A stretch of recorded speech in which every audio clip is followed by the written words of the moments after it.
Alrighty, welcome to another stream of Lyre Edits. Yeah. Now my face is covered in... Oh, that's bright. No, too bright. It's better like that. That way I don't look like a ghost. I'm gonna go and turn that light on over there. I've got this lamp on. Just to give myself a bit more... something.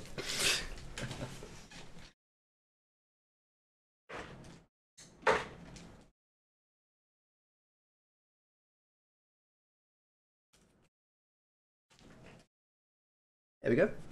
Trying to de-uglify myself is, I think, what I was going for. Yep, that looks okay. Alrighty.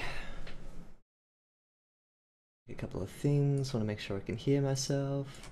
Yes, I can. And everything is good. Okay, nice. So.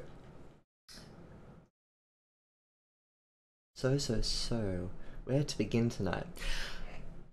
In case you missed it, or if you've just, like, if you didn't get the notification or you haven't seen the Discord channel, I've actually pasted in a link to a Google Docs version of this story here. So you can go and read it. It's 12,000 words. And what you've seen over the past two streams has been the first couple of chapters. Now I believe I got up to chapter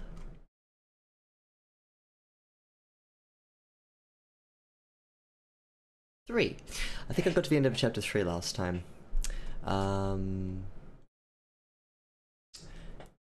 think tonight I'll be working through chapter 4 onwards. Whether or not I go through the Word document or the Google Docs document is something that I'll just ponder to myself for the next couple of minutes, and then I'll choose one and go for it.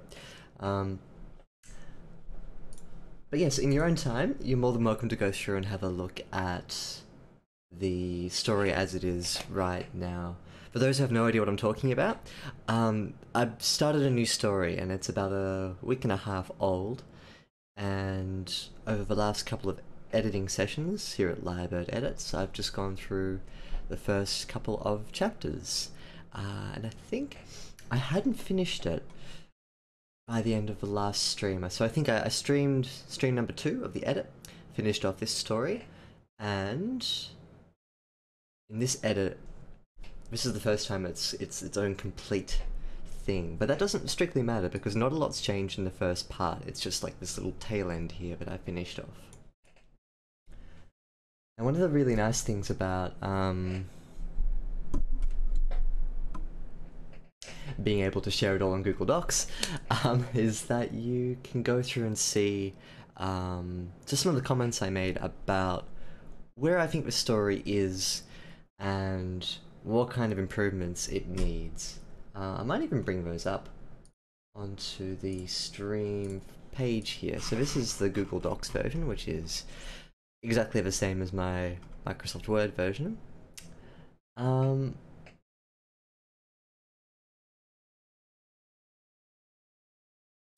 could edit it. I could edit this version and then just copy paste it into the Word document. Yeah, that might be good. In which case I'll forget the word. Now,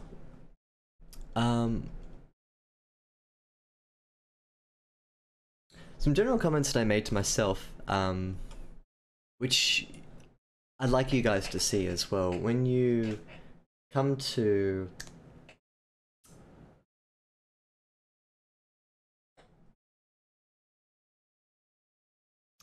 after you finish working your way through the story, I think you'll probably have just as many thoughts as I did reading through it for a second and third time myself. So I decided that I'd jot down my thoughts about where the story was going and what needed to be improved before we move on to part 2. Exactly, yeah, it's author's commentary. It's fresh. This is like the director's... I was going to say director's cut, but that's not a good side-by-side comparison. It's sort of like... Yeah, it's like the commentary you get on movies or TV series where the actors sit down in front of like an episode that's playing and it goes, "Hi, you remember doing this?" Like, "Oh, I remember this. This cool story happened." Except here it's just more like, "I need to do this. I need to do that. I need to do that. This needs to be better. That needs to be better." So in addition to some general style comments, there are some other things here that need to be improved on, like the general flow of how the story ends. 3, 4, and 5 all deal with the same problem that happens midway through the story. We haven't come to that problem yet. But it's something that I noticed about how the convergence of all the story elements was originally going to go one way. And in the end, I decided to make it go another way. And because of that, which is totally fine, and I think it's a nice thing that happens, but it means that the elements that you have in your head originally may not work as well as they otherwise do. Yeah, I see you, anonymous skunk, lurking up there, suggesting things, trawling through my writing. Welcome, anonymous skunk. But yes, so the point of that and all of that was that you can read the story at your own pleasure. And please tell me what you think. When you get to the end here, you can just like highlight some word and type your own comments up here on the side. You can't edit the story, only I can edit it, but you can comment on it. Can you suggest things? I think you can suggest things too, so feel free to suggest stuff. Or like, if there's a problem within the body, highlight it, and I will look at what you've highlighted, because I'm interested to see what you guys think about the different parts. So just to reiterate, the link to this is in my Discord, and the link to my Discord is on my dashboard. So it's a bit of a winding garden path to get there, but not too windy, and that way I get to see people go into my Discord. Which is, where is my Discord? There's my Discord. Yes. That's right, it's like smack bang at the middle of the end of the dock. Yep. I thought I might as well just sort of chunk it here at the end.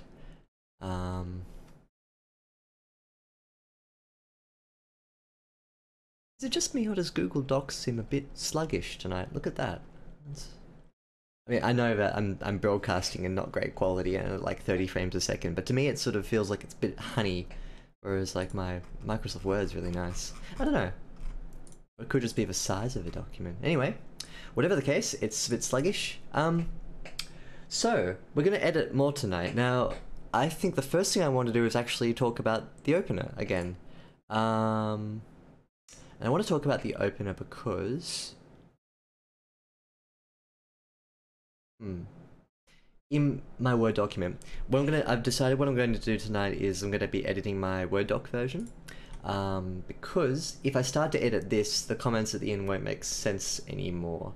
I wanted to use this as like a sort of freeze, like a backup version in a sense. So I'll get out of it. But feel free to jump in, and if my pace is too slow, or you want to mute me and just read the story as I go through, I'm totally fine with that. You do what you would like. The power is yours. Also, hello to TLACC. I didn't say hi. Welcome back. Yeah, so let's minimize this, and we'll go here, and we will start in a sec. I want to talk about, what do I want to talk about?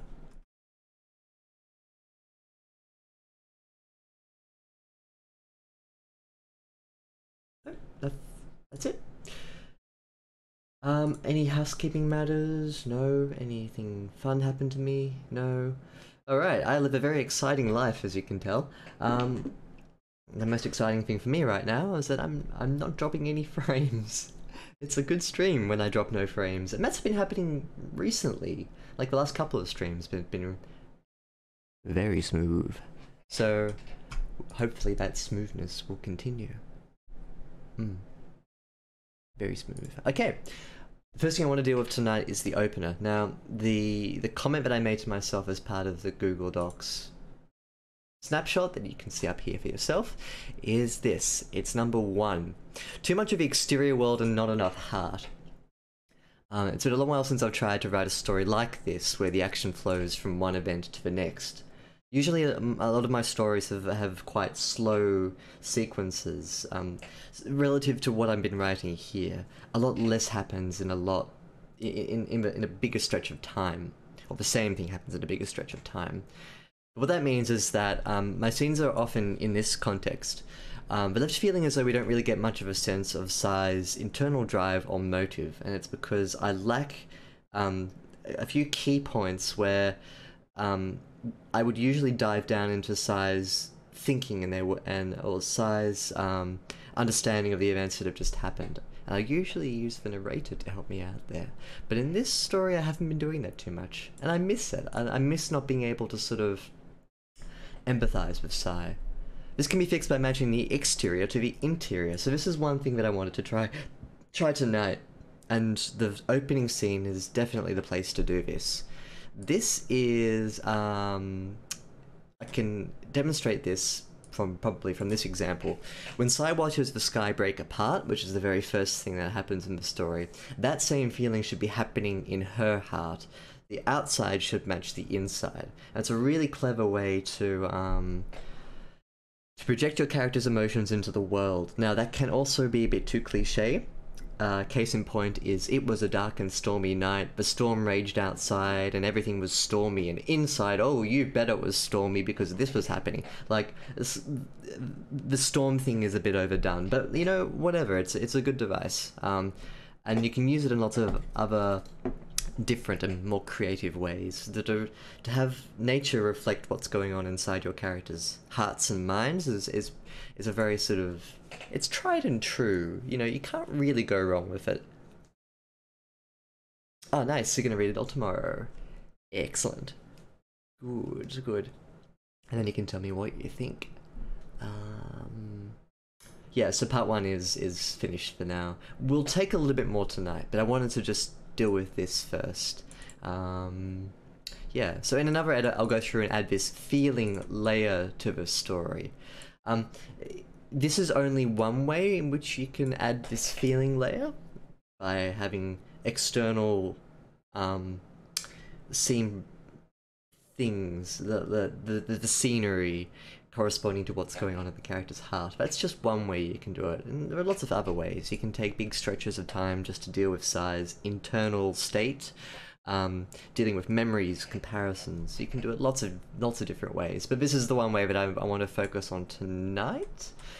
But throughout the whole context of a story, it needs to be added organically and smoothly. I don't like using the word organic, but whatever. Going through and adding all of these morsels to the story structure in a way it's like applying varnish to wood. You know, you're bringing out the shine. Yep. Alrighty.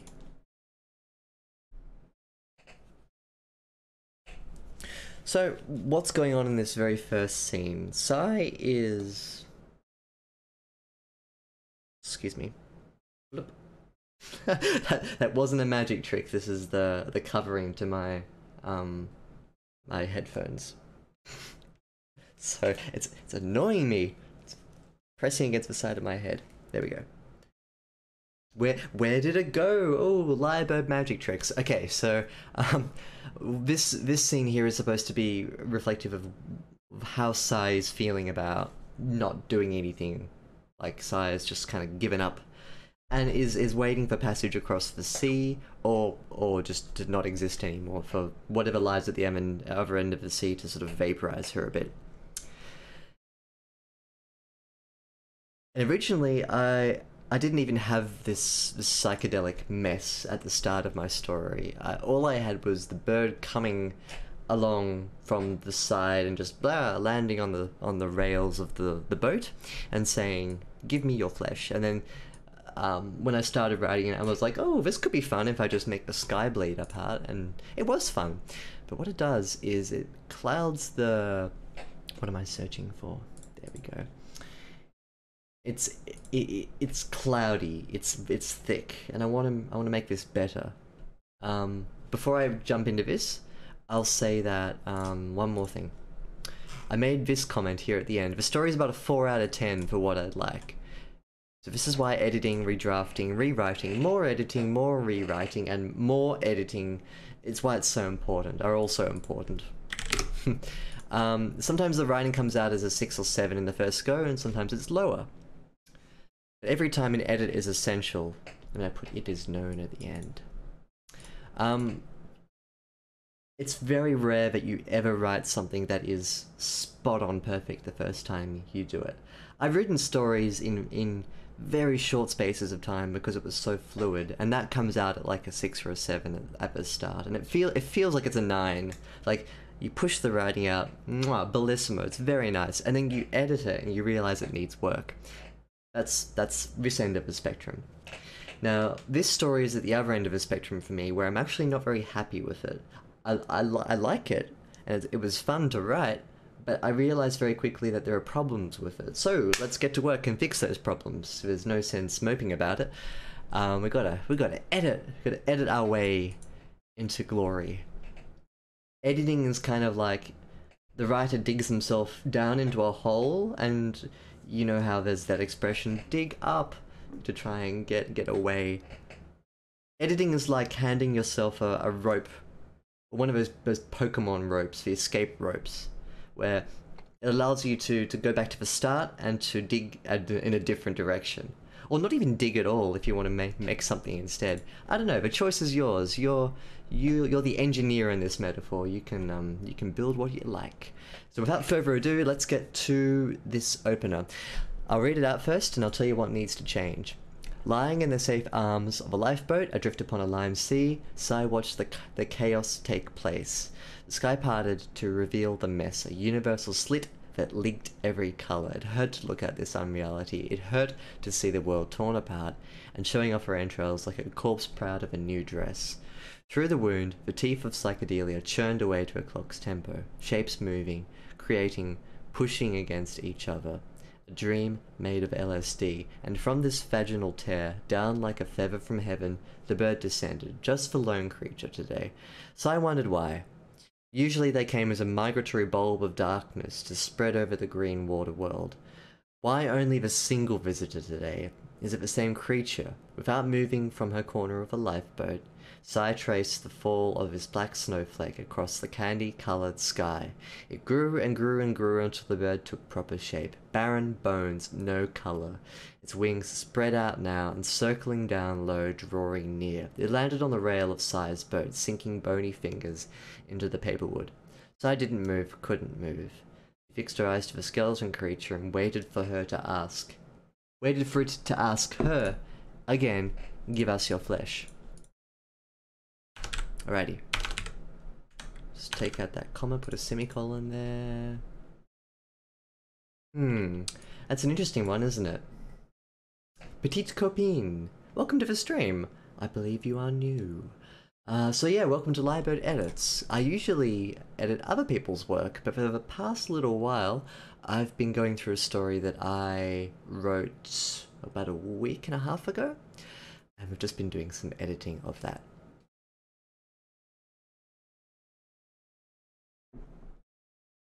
It's a funny image, isn't it? Showing off her entrails, like a corpse proud of a new dress. What does it mean? I suppose what I was going for is like a vain harpy kind of image, where this unreality that's happening to the world has absolutely no right to be in any way beautiful or interesting to look at. It's tearing things apart, and it shouldn't be visually impressive, but it is, and that's wrong. So a corpse proud of a new dress, or perhaps what doesn't work there is the fact that a corpse is dead and it can't be proud. So what I probably want to put there is like a zombie, but I don't want the word zombie because it has connotations to it. So I need to think about this image, because I think you're right, it can be stronger. Ooh, MS Painted. I am a fan of your MS Painting, TTLACC. You've actually, you've drawn this. And what a marvel it is. It's in the Discord, by the way. So head on over to the Discord and you can see TTLACC's MS Paint interpretation of this opener here.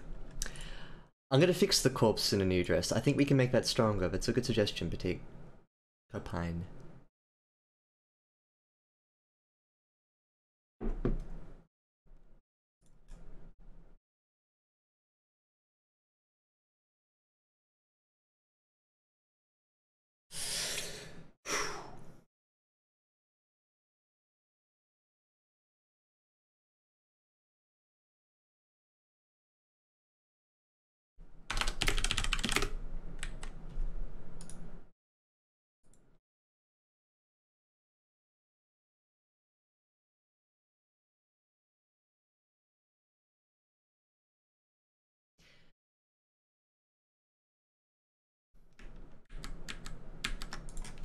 Yeah, this is tricky. It doesn't make literal sense, and in one sense I agree that it's a bit weird. I'll put a mental note onto this one. In subsequent edits, I'll go back and I'll keep reading it. If it trips me up in the same way again, I can change it. We can change it to things like an undead proud of a new dress, an undead thing, a harpy proud of a new dress, but entrails and corpse work well together. This is a bit of a curveball at the end. Let's have a think about it. What I was trying to work out here was whether or not we can keep it. Oh, good. Good. You know, it's tricky because like in one sense, I'm glad that you get the image now. But as readers, we only get one chance, don't we? Like if you have someone's story in front of you and you see something you're not quite sure about, you kind of just have to roll with it, right? Like you can't contact the author on Twitter and be like, hey, I'm at page 3, second paragraph, first line, there's this image here, I don't want to read anymore until you answer, like, clarify this. Like, we as readers can't do that, and so it's important, like, these initial impressions are actually quite important for the writer to understand. Yeah, so that makes me think that I may need to make it stronger, which is why I'll make a note about it to go through on subsequent edits, just to make sure that, like, it's not too obscure, but yeah. Exactly, it has to work without explanation. Two things I want to fix up about this here. One, I want to introduce a sense that Sci feels as broken as the sky is.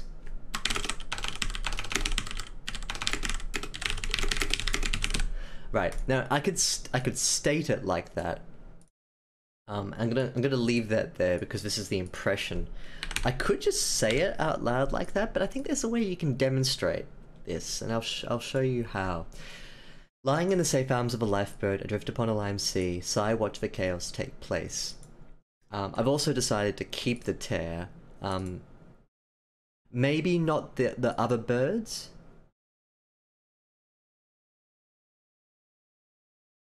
Oh, it kind of works. It doesn't matter if like, the exact image here doesn't strictly matter. I just don't want to make it too thick. Lying in the safe arms of a lifeboat, adrift upon a lime sea, Sai watched the chaos take place. Sky parted to reveal the mess, a universal slit that leaked every colour.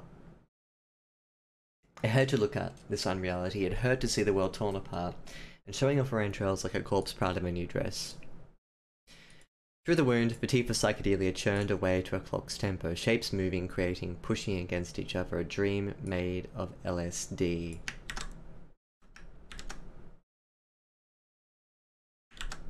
Okay, now here's probably where you cut it. Ooh. Ooh. Ooh. Ooh. Nice. It's weird how Word often does that until you put a space, like a new paragraph underneath it. It just bloop. It's like, hey, you've got 3 words in a line. Let me indent them properly. Blah. Yeah, weird. Shapes moving, creating, pushing against each other. A dream made of LSD.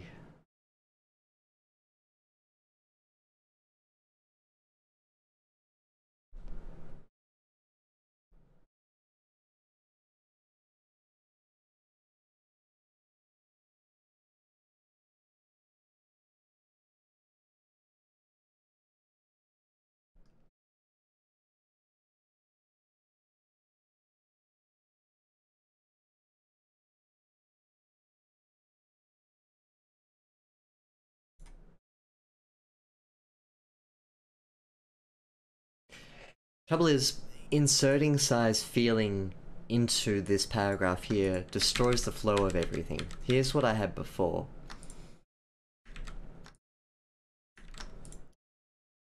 And from his vaginal tear, down like a feather from heaven the bird descended, just for lone creature today. So I wondered why. Usually they came as a bulb, a migratory bulb of darkness to spread over the green water world. I'm gonna put bulb of darkness. Why only a single visit today? Is it the same creature as before? Without moving from the corner of her lifeboat, Sai traces the fall across the sky. It's a bird, it lands, give us your flesh. There's only one opportunity here for us to have a sentence where Sai is as broken as what this is. Because right now, it's not. Like, this is just pretty, right? But the way that you can make this something more than just pretty writing is if you take it and plug it into Sai's brain. And that needs to happen here, ideally.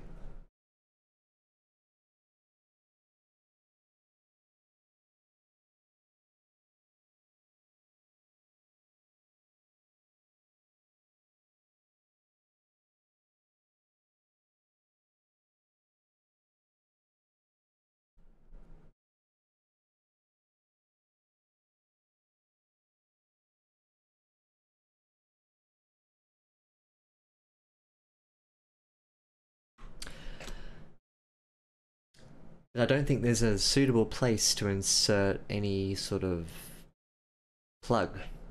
That's the trouble with like, you can very easily change the end of this paragraph, but then the flow of everything will change with it. What I want is somewhere, preferably here, shapes moving, pushing against each other, dream made of LSD, Sigh.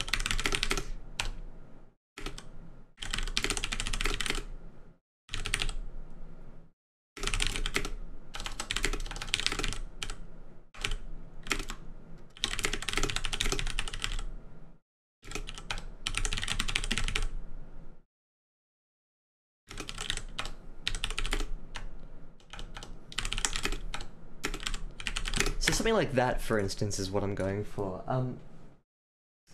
Just give me a second, sorry. It's getting really hot in my room. I need to turn the aircon on. Just give me 1 sec. Like, 10 seconds.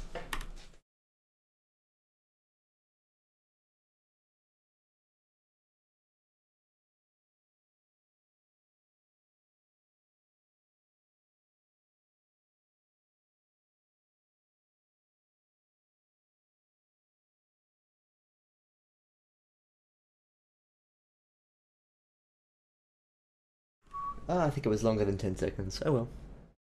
I've got my pad here, my earphone pad. And now it's gone! Alrighty. I feel like a dream made of LSD says something about the way Psy feels. I hope so. I think it lays the groundwork for it, right? And it's quietly pushing it forward. I'm not a subtle writer. I like it's not that I like overblown things. It's just like I like to make connections solid between things. And so my tendency is to just keep rewriting until I get a very sharp point at which connections are made between implications and what's actually happening. I don't know why I don't trust myself enough with images, but I just prefer it that way, I think. Yeah, but not the broken way that you want Sai to feel, right? Right. So the implication there is probably for my taste a little too soft, but it goes in a different direction than what I want to steer the implication to. I feel as though as a writer, I want to steer you into a general pool of correct implications. I mean, it's fine if potential readers get a different impression from my writing. You know, this is postmodernism, post-structuralism. That's the world we're in. And often writers play into that with deliberately vague, deliberately open, deliberately undirected ways of writing. I like to have it both ways. I like having my cake and eating it too. I hate that expression, but it serves its purpose here. So if you don't mind me asking, what sort of implication do you think that a dream made of LSD draws in the way that Psy is feeling about the world? Shapes moving, creating, pushing against each other. A dream made of LSD. Psy fills the waters inside her.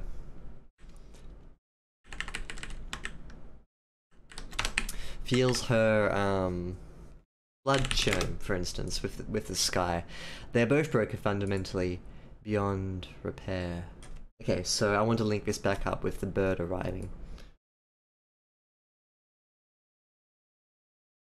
I probably want to re-establish something that Psy is currently in the current iteration of this story on her back, looking up at the sky. She's in a lifeboat looking up, lying adrift.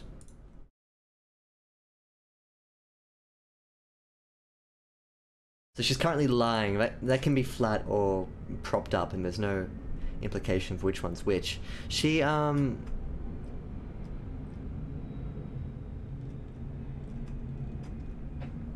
doesn't really matter actually at this point of the story.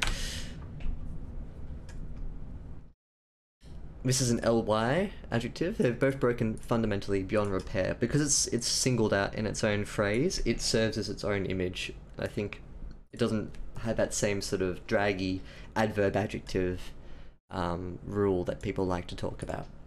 So I think this is justified, the ly fundamentally beyond repair.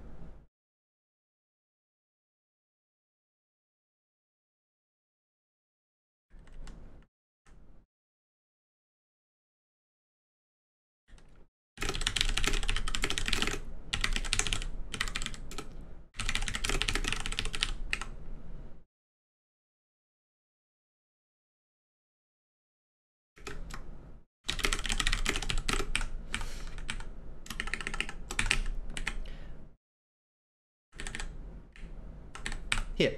So I think this probably has a little more punch than what we were dealing with before.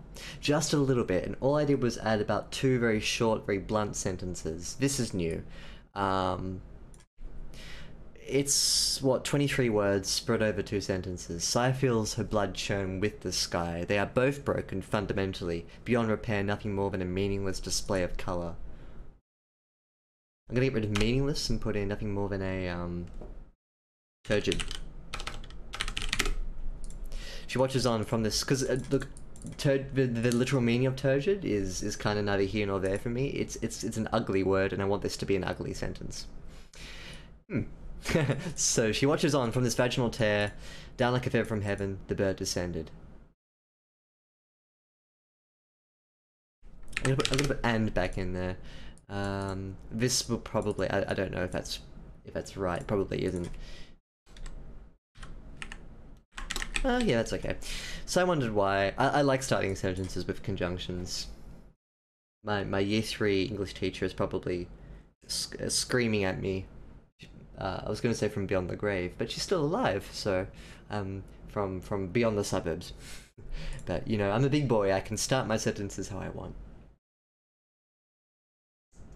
Oh, sorry, I didn't see your reply here. It might actually work together perfectly to experience this LSD dreamlike situation, but feeling broken as well. Yeah, cool. Well, just as well then, I put broken in. Yeah.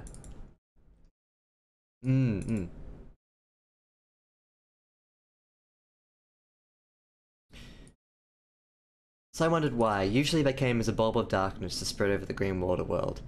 Why only a single visitor today? Is it the same creature as before? Without moving from the corner of the lifeboat, Psy traced the fall of his black snowflake across the candy-coloured sky. I'm gonna get rid of candy-coloured.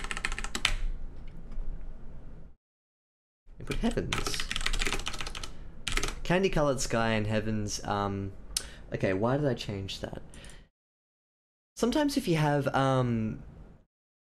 like black snowflake, color noun twice in the same sentence doesn't feel right to me as both a writer and an editor. I don't like repetitions of colors within the same color noun pairs within the same sentence because it splits your focus.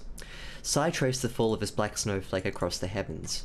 So the black snowflake is more focused there, whereas Sai traced the fall of this black snowflake across the candy-colored sky. It's longer, it's more there, and the color split is half and half. And I think as a reader, I sort of read something like that and I go, ooh. So I get rid of it.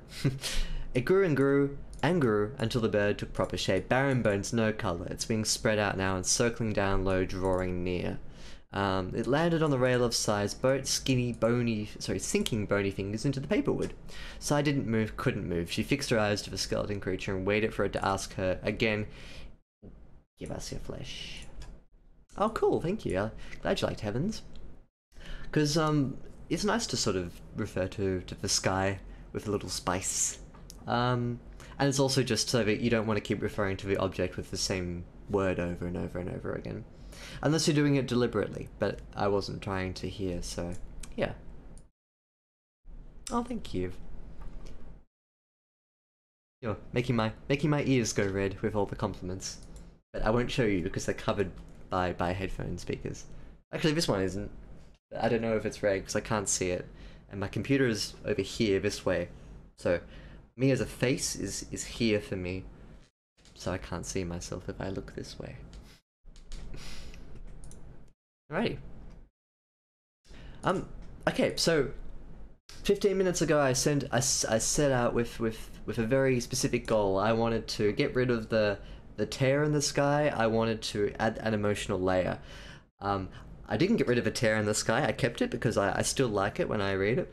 But what I did was I did two things. I matched the color of the sky to how Sai is feeling, and I fixed up a couple of the images here to make it sharper. It's slightly longer than when we started, but to me it feels like it actually has more of an impact, and I'll continue in subsequent edits to look at this.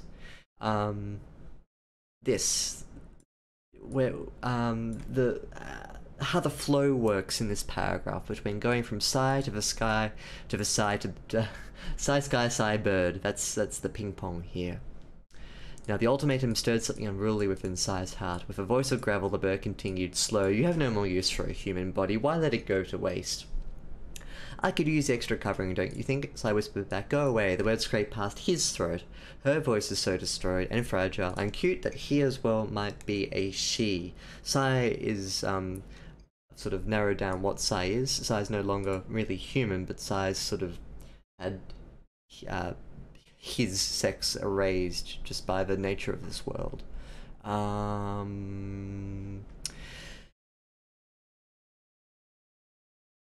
Sai is currently lying down, and I wanted to make her propped up at the start because I didn't want this anymore.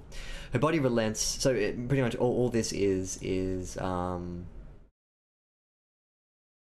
go away. The bird remained and turned his head to one side, eyeing the pathetic creature with a flat emerald eye. "I'm not leaving." She searches the remaining strength. We've changed tense here. We've changed from past to present tense. I'm gonna have to think about that. She is soft with disuse. "Get up." "I can't." That's what a month's worth of torpor does, casting so much darkness and mineralogy of her. Again, not unkind. "Get up."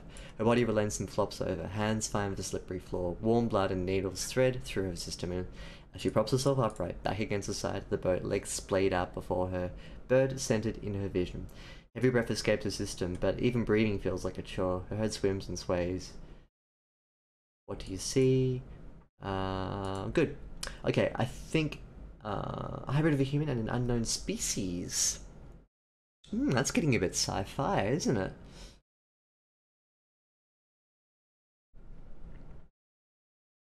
Potentially. I mean, that's not something I thought of, but I mean, Sai at this point is mostly human until the bird takes all her flesh away by cracking her shell, and then all of her human skin falls off, and underneath she's made of pearl.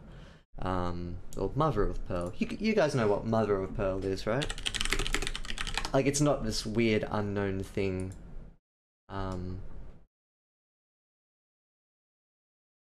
That I for some reason have a special knowledge of. It's pretty. I like mother of pearl. It reminds me a bit of opal. I could make Psy Opal, but Opal's just it's too crazy. It'd be too distracting to look at. Um, hmm. Otherwise, how would it continually switch genders? I thought about this too. If Psy doesn't have a gender anymore, or a sex for that matter, um, then what does the narrator call him or her? Now, the narrator is a bit of a character in this story too. The narrator isn't objective and at an arm's length from the events of the story.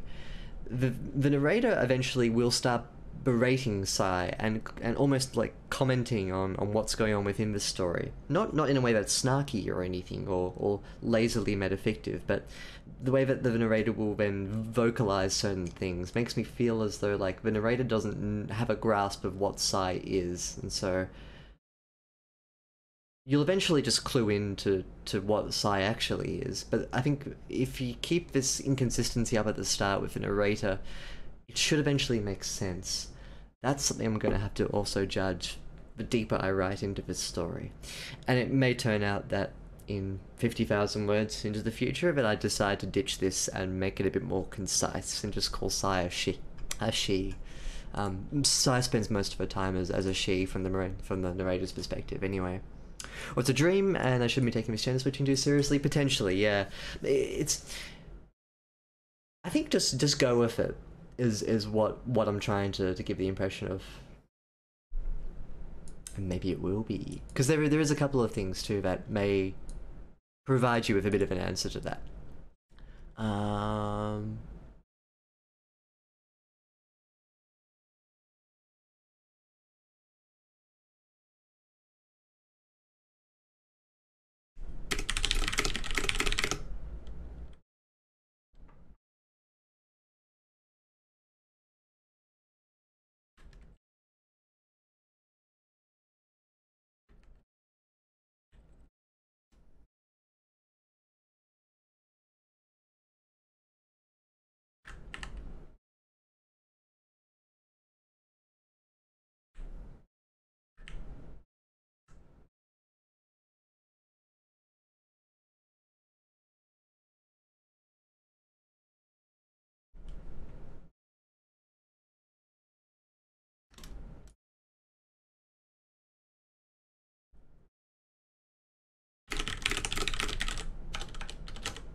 The only reason I'm adding this here is to make a bit of sense later.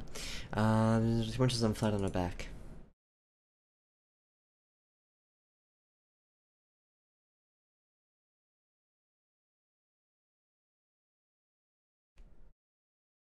Gonna get rid of lying, see what that looks like. Through the moving, they are broken fundamentally.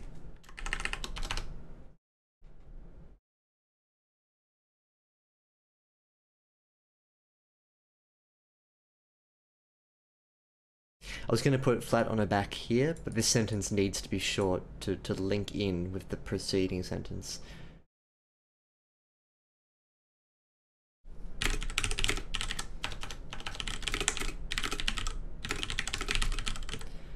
That might be good. Useless. Flattening useless.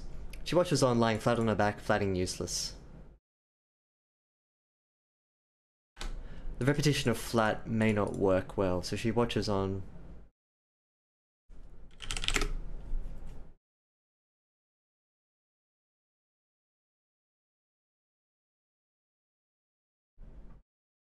In the safe arms of a lifeboat drift upon a lime sea, Sai watched the chaos take place. Getting rid of lying here doesn't detract anything and it makes it shorter for the opening sentence, which I like. We just have to clarify later on that she's lying down. Sai watches on, lying flat on her back, flattening useless, and brought this vaginal tear down like a bird from heaven. The bird descended. These two sentences now have the same structure, you'll notice. 1, 2, 3, 1, 2, 3 phrases.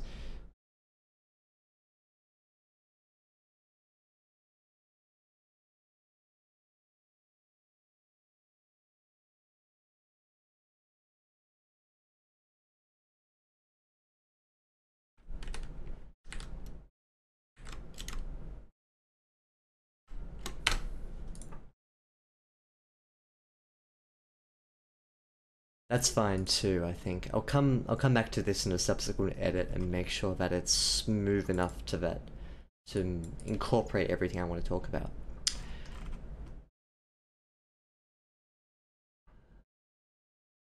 Fine. Let's jump down to where I picked off from last edit. Sorry if I lurched around a bit there. I wanted to improve the opener, and I think we achieved what we set out to, half of what we set out to achieve, and the other half I decided to not worry about. This feels like a more concerted effort at a unifying opener. It's 250 words, which is I think about what you'd want for an opener.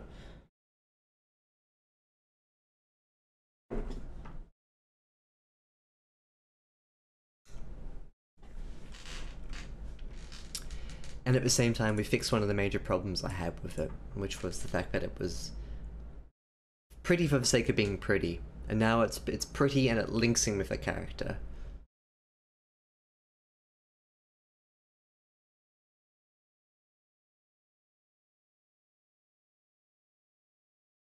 Oh, here we go. Lying flat on her back. Ooh, there we go. Wow. Great, done. Lying flat on her back, Sai loses herself in the damage. Full stop. And from his vaginal tear, down like a feather from heaven, the bird descended. Nice. I'm happy. I'm happy with that. I'm glad I managed to pull that out of thin air. Yeah, I'm happy with that now. Is it supposed to be a tense change in the first paragraph? I think originally yes, but I think I'm gonna try and pick a tense and stick with it. It's gonna be present tense. So let's try and fix that.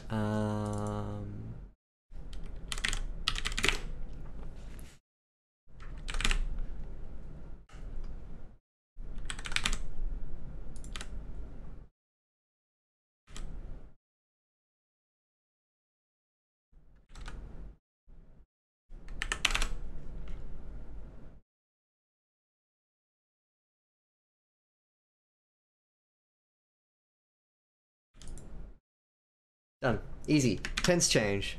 And that's how easy it is to change from past to present tense.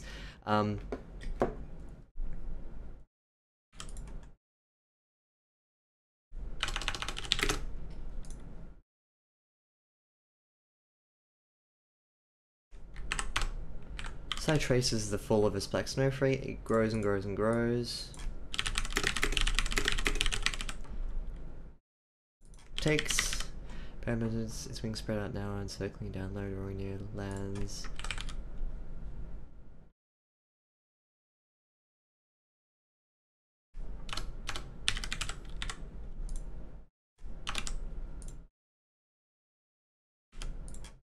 Good. Okay, I may have missed one or two points there. Originally when I was trying to write this story, I was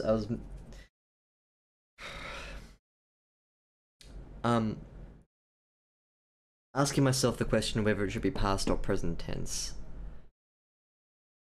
I think it should be present. The style of a story suits present. It doesn't suit past tense. So what you lose between past and present isn't really for me to talk about in general terms. Your story has a tempo and a pulse to it. Deciding what tense it takes place in honestly doesn't matter. It only matters if questions about the narrator's role in the story comes up. If you want to do a certain type of flashback, if you want to write in a certain way, then it does matter. But overall, the impression, it's like a paintbrush. It's a paintbrush that you use to paint a painting. Overall, the painting will look kind of different, maybe if you look at it closely, but it doesn't matter. It doesn't matter. But it's good to be consistent. So I think with TTLACC's sort of gentle suggestion there, I kind of bit the bullet and said to myself, look, I can't keep justifying this as an experiment. It's nice for me to play around with, to figure out which one fits, but then at the end of the day, for this story particularly, I think it's good to stick with one. Hey Octavia Memories, good to see you again. Hello.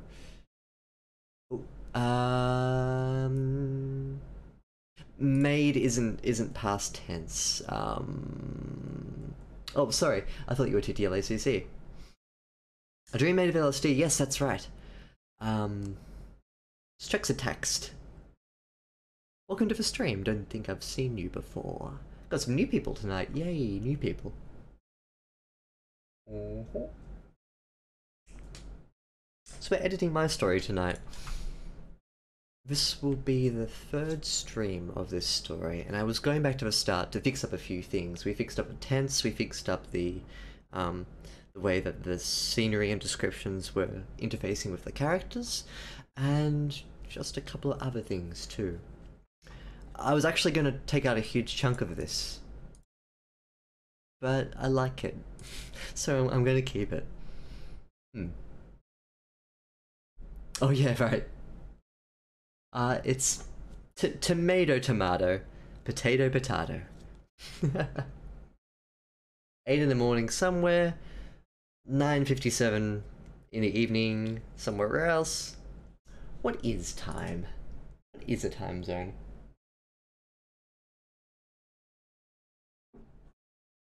P.S. New people, I have a Discord if you'd like to join, if Discord is your thing. It's not an enormous Discord, but I put little things, tiny things in there, and not so tiny things. This chapter, this whole part, all 12,000 words of it, is available for you to read right now. If you head on over to my Discord, the link to my Discord is on my dashboard.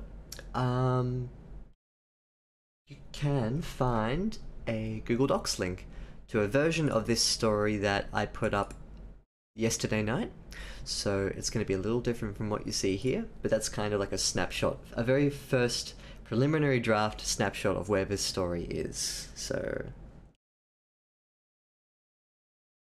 a dream where every pixel is an LSD molecule. That's cool. Yeah.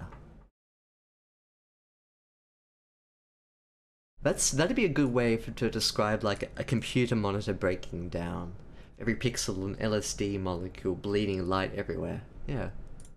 Time is the perception of a transition of momentary differences in stationary scenes. Is time a perception? Is time a fundamental aspect of the universe? Probably. I'm not that kind of scientist. Wrong kind. I deal with proteins, so not as profound. So yeah.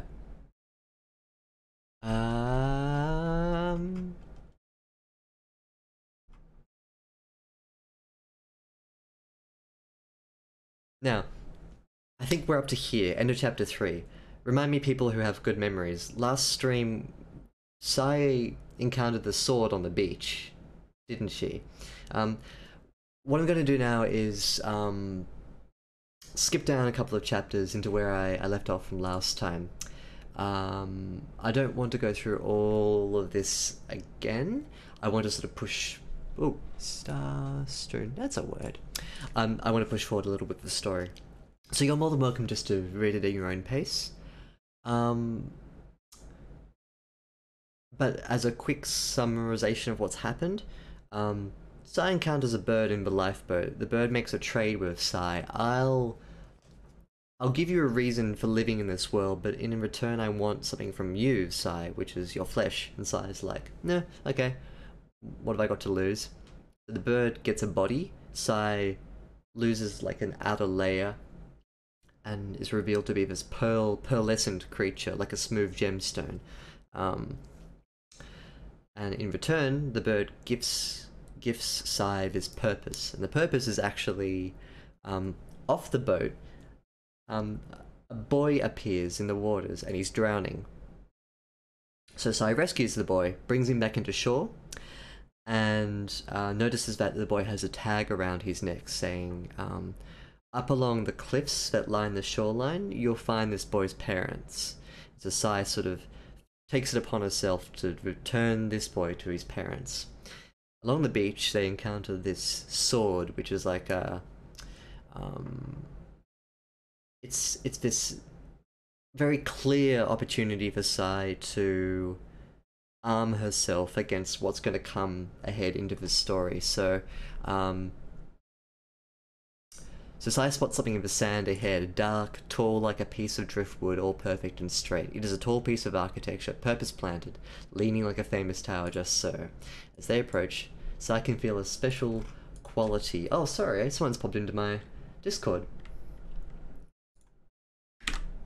Petite Copine, hello!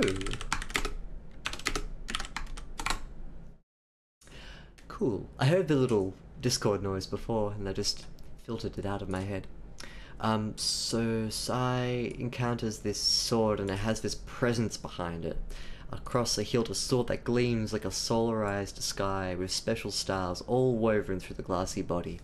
Sai takes another step forward, and the wind picks up, gravity kicks in, creating a special kind of crush in the atmosphere. Wait. Come in, dear girl, come in. She feels the song bleed and crash into her chest, threading hands through the ribs and pulling tight. Hands on fire with a neural command to reach out, to grab the hilt, to pull the thing from the earth and claim it. Bird says, take your weapon, Sai. Take it, this place is dangerous and you need a weapon to defend yourself. Go on. And Sai doesn't. She walks away. So that's what we're up to. And Sai just walks away. Bird says, like, are you sure you want to do this? Sai sort of goes, yep, and off they go. Chapter 4. This is where we're up to, right? Octavian members, TTLACC, help me remember. I haven't missed anything, have I?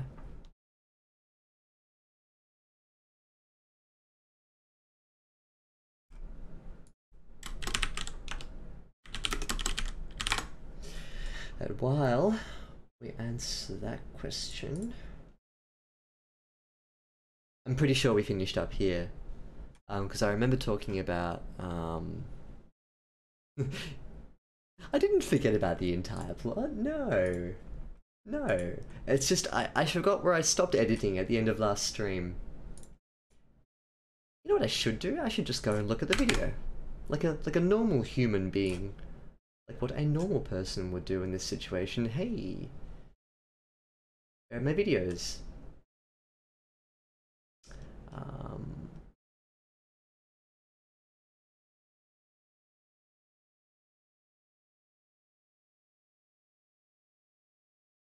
Yep, cool. That is where I left off. Now, I've also got something to show you. Who likes Beatrix Potter? There is, me, I do. Beatrix Potter was,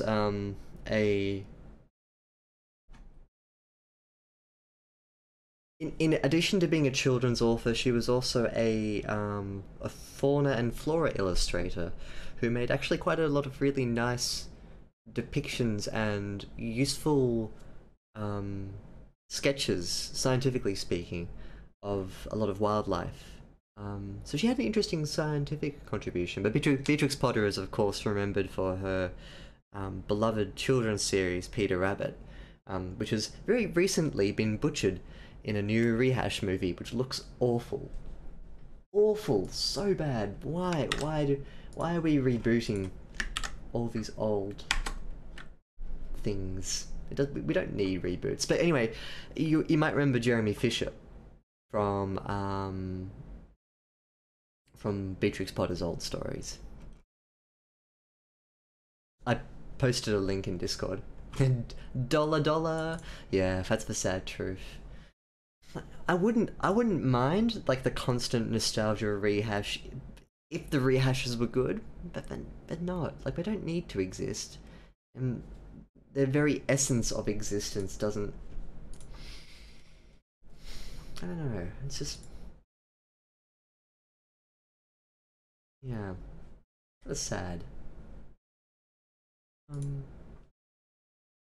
I lost my dashboard. Yeah. Has anyone here seen it? The new Beatrix Potter inspired Peter Rabbit CGI movie?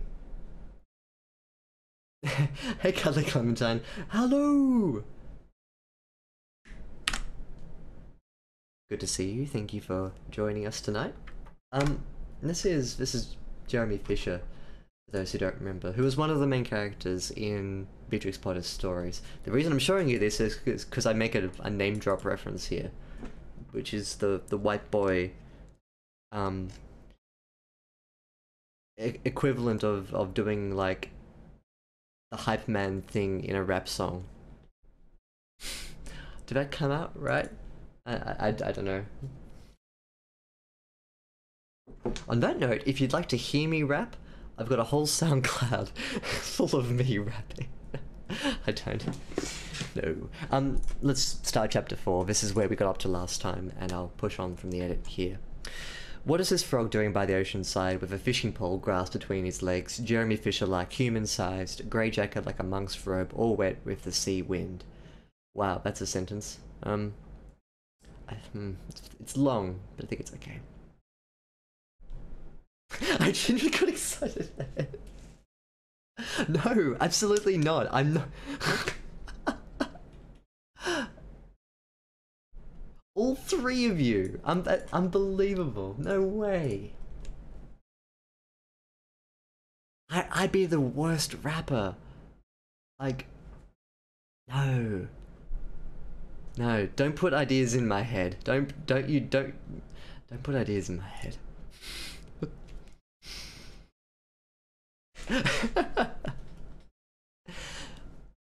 Well, it belongs here, of course. It being the frog. It has a role to play. The boat merchant hasn't moved a centimetre from its sitting position, from his sitting position. So I remembers being here beside the creature, offering something precious in exchange for a boat and passage across the forgotten Lyme Sea. Sea that laps like the tongue of a dog against the shoreline, dipping. I've used against twice here.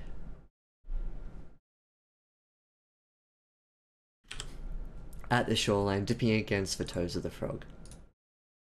His line cuts like a telegraph's grey stroke through the air to find home in the waves beyond. Okay, it's fine.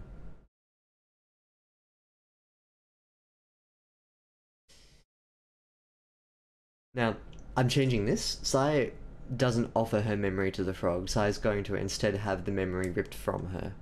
So Sai remembers being here beside the creature.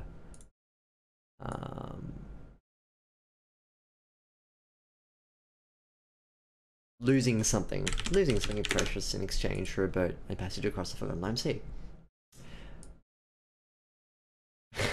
Rap them about how bad it is. You've been a great device. The device not been said hi at all. No, maybe I could ghost write rapping. You all replied in like a second of each other. That's crazy. Wow. And here too, like it's just bam, bam, bam. I don't think you want to see Lyrebird rapping. No, I don't think so. But thank you for the encouragement. It makes me smile on the inside that you believe in my rapping ability. I sure as hell don't. I don't want to hear me rapping, but maybe ghostwriting. Then actually perform. I'm halfway with you.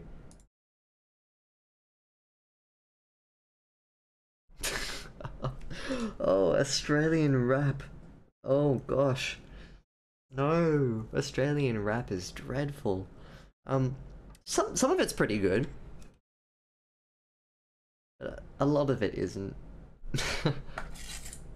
Yeah, you take the good with the bad with Australian rap.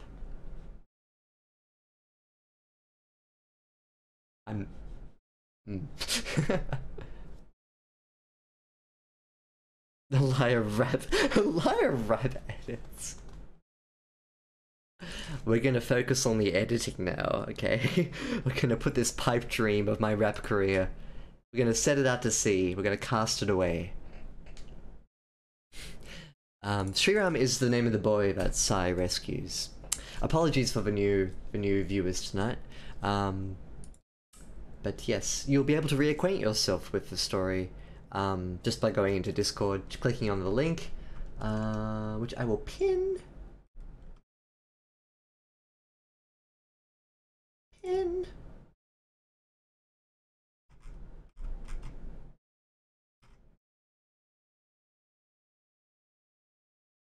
I think I just got rid of it. Oh no, I pinned it. All good. R.I.P. Raps. One day. One day. We'll get there. Like rabbits. Who put that there in the sea in a bottle? Who would do that? Who would do that? Shiram tightens his grip, hides behind the pearl comforter-sized legs, but the frog pays them no mind. A deep rebid puffs up the creature's throat like a balloon and it deflates, tightening his grip on the line.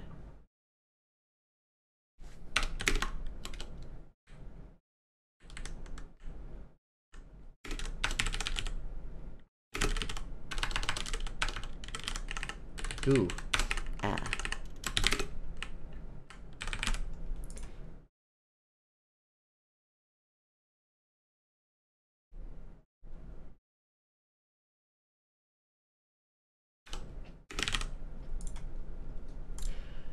He tightens his grip on the line and quips, "No tradebacks, humans, sorry." Sai replies, "Did you use what I gave you?" Or did you use up what I gave you?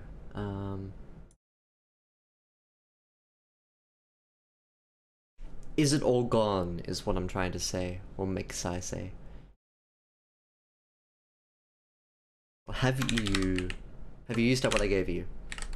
Maybe, but they don't make good bait anymore, not like the old days. And Frog reaches over to pick up something on the sand in his lee side, hidden, draws it up high, a bucket filled with oversized, sparkly caviar eggs, each the size of a fist. Memories.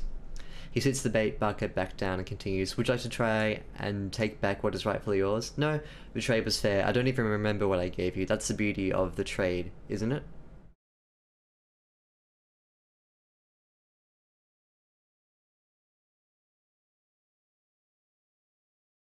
"But you feel its absence inside of you." "No."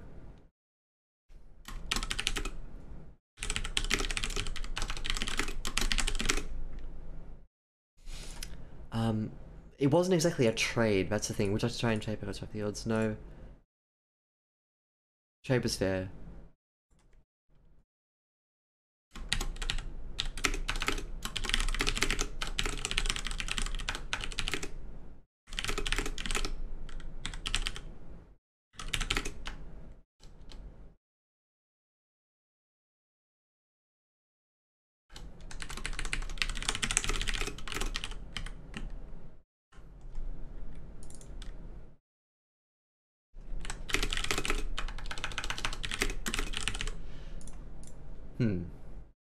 Nope. Frog tilts his head, waits. "Well, oops. You must have lived a shallow life, if losing your most precious moment meant nothing to you." Such a precious moment. Not the most, but such a precious moment. Frog shrugs and turns to inspect the trio, really seeing them for the first time. Yellow eyes find the human boy first, up down, and the bird atop the boy's nest of hair. This is Sriram. Left to right, then coming up to rest on the pearl thing. Coming to rest on the pearl thing. Super Hot Lyre. That'd be a great name. I think Super Hot has already been taken though with the parody rapper. I love Super Hot. It's a mixtape. I didn't do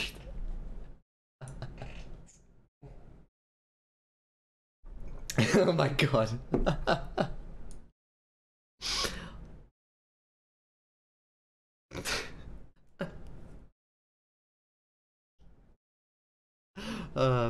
This is amazing.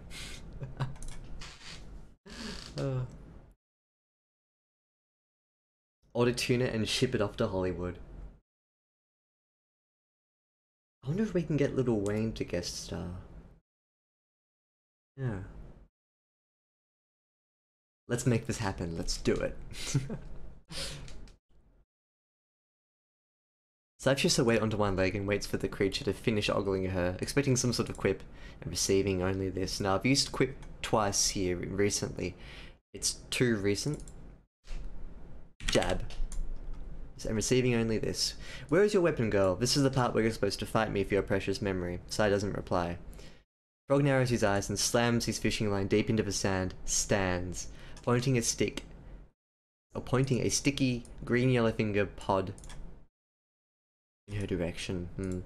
Pointing a sticky green finger pod in her direction, the creature grates out. Go and pick it up.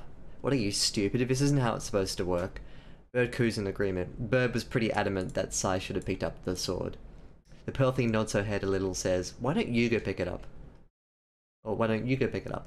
Me? Every hero needs a weapon. And I have mine, sticky finger pointed back to the fishing rod, right here beside me, just in case the opportunity strikes and I need to defend myself. Defend yourself from what? Your job is to stand here and exchange boats for memories. Frog narrows his golden eyes. A little shake of the head. What a stupid creature. This pearl thing. Just leave. Now we've got golden eyes and yellow eyes here.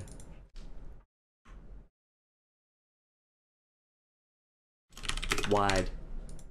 That's fine. Psych, that's the wrong number. Yes, yes. I'm glad someone else knows Super Hot. Oh, like it's really popular, I know, but oh,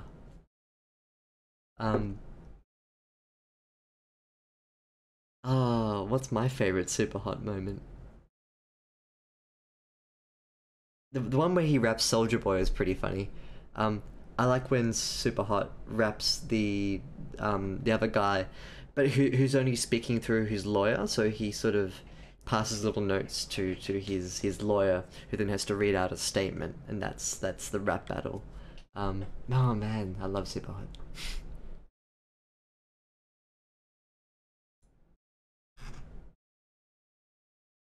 Freestyle beat.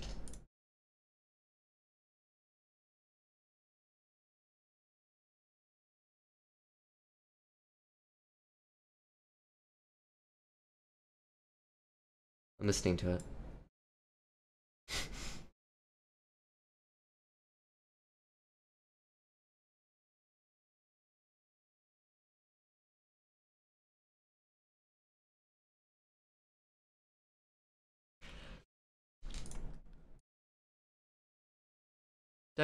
Don't make me rap. I can feel it. No, I can't. I can't. I feel it burning in me.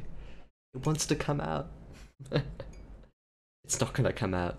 The rap is gonna be contained and pressurized in. Nobody wants to see a white boy rap. It's just an Australian at that. You don't want to hear us rapping. It's not good.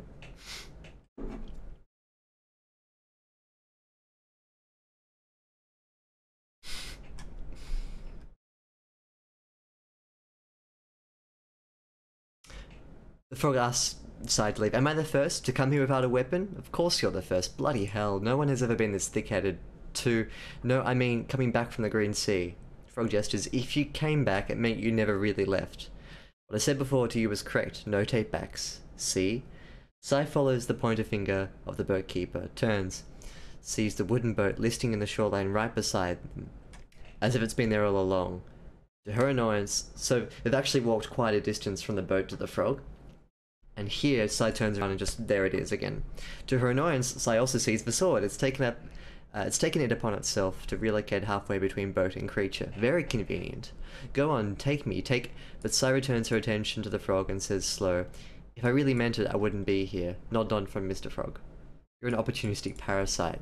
Tough words, Pearl Creature. But Frog shrugs, returns to his mighty weapon and picks up a memory from the bucket. Without taking his eyes from the line as he reels the colour in, the creature gurgles back, so stop me. Pick up that sword and cut me in half. We're leaving. Suits me. Have fun not getting away through the world because you refuse to do anything that would ever require the semblance of a spine. Tough words, Mr. Frog. Sai brushes it off, grabs Shriram by the hand and circles around the keeper. One glance over the shoulder to check. Christ, the sword has moved again, like an over-enthusiastic participant in a game of Mr. Woof. Woof. And spies the frog settle down once more, waiting for another despair-filled soul to trade a memory for suicide. Bit of forgottenness. I'm gonna just tone down the suicide. I don't think Sai was really trying to, like, direct suicide. It's difficult for Sai to really rationalize how to escape from this world. The backstory of this fantasy story is that Sai is living in a world that's in the sort of shadow of the judgment of God. God came to judge the earth, and as he was busy judging all of the souls of mankind, a second God showed up, and the two gods had a bit of a punch up, and then stuff just kind of fell apart. So the story's not really about the gods, it's just about trying to live in a chaotic world. Forgetfulness. Oh yeah, thank you. Forgetfulness is one way of saying it. Forgottenness is what I was... It's not strictly a word. I wanted to make it up and see if it sticks. Not strictly forgetfulness. I want it to be a bit stronger.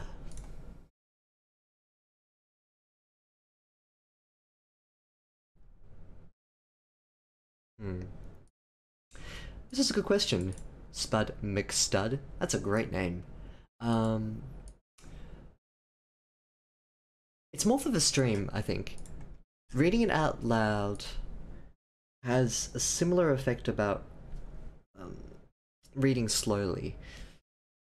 What reading aloud does that's really good for editing is it forces you to listen to the flow of the words. Some sentences are particularly sticky, and the way that words sit together may look okay if you glide through it in a quick speed reading manner, but when you actually say it out loud, the words can actually really jar and create very unpleasant, thick, unnecessary long sentences.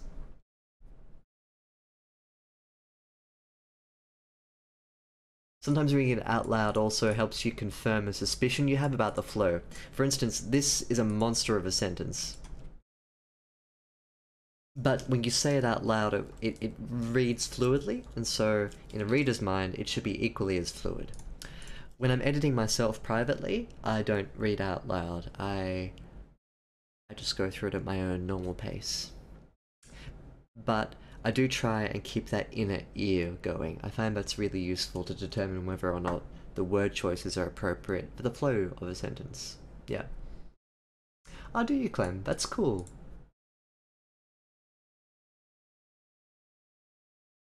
It's certainly a good technique, I think. It really, like, doing this over stream has really helped me with my own silent editing, I think, because I'm so used to talking that when I edit now, I internalize all of those thoughts really quickly, and I try and keep that ear going. There was one part here that caught my attention.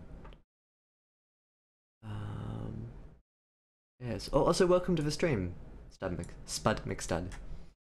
What we're working with tonight is my story. I've been working through it for a couple of streams so far, and we're up to part 4. I've jumped around a little bit tonight.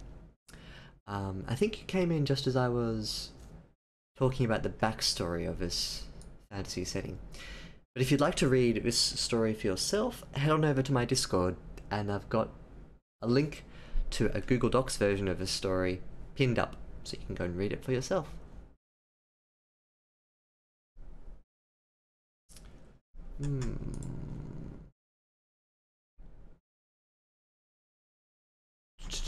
That's where I was. Hang on, that's 5, sorry.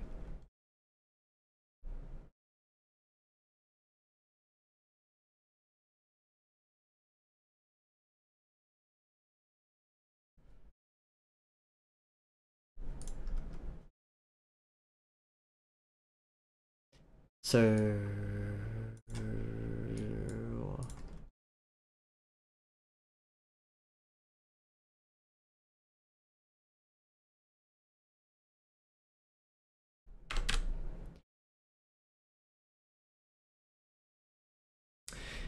I think the flow of this is okay, so I'll continue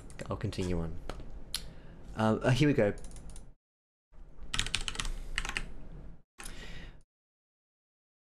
One glance over the shoulder to check.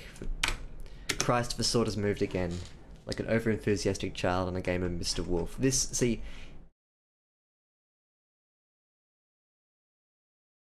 over-enthusiastic sounds fine on paper, but when you say it out loud, it crashes the flow of this whole thing here. This needs to be short and sweet. Christ was sort of moved again like a...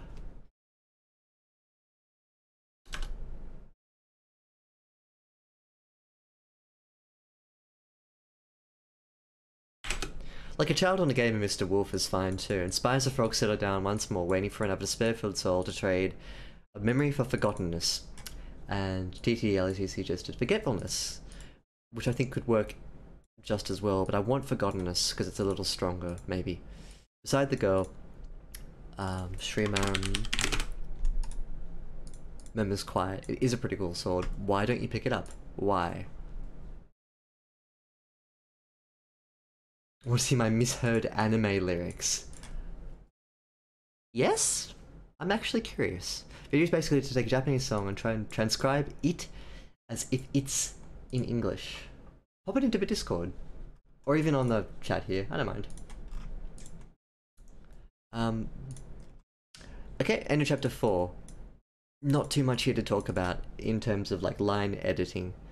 I'll go through and fix up a couple of other things a bit later. You'll notice that this is all in present tense, no past tense. So eventually, I started to self-correct my tense choice. I'll sometimes do this when I start a new story. I will try and figure... I did this with my last story as well. I tried to figure out whether past or present works. And gosh darn it, present tense won again.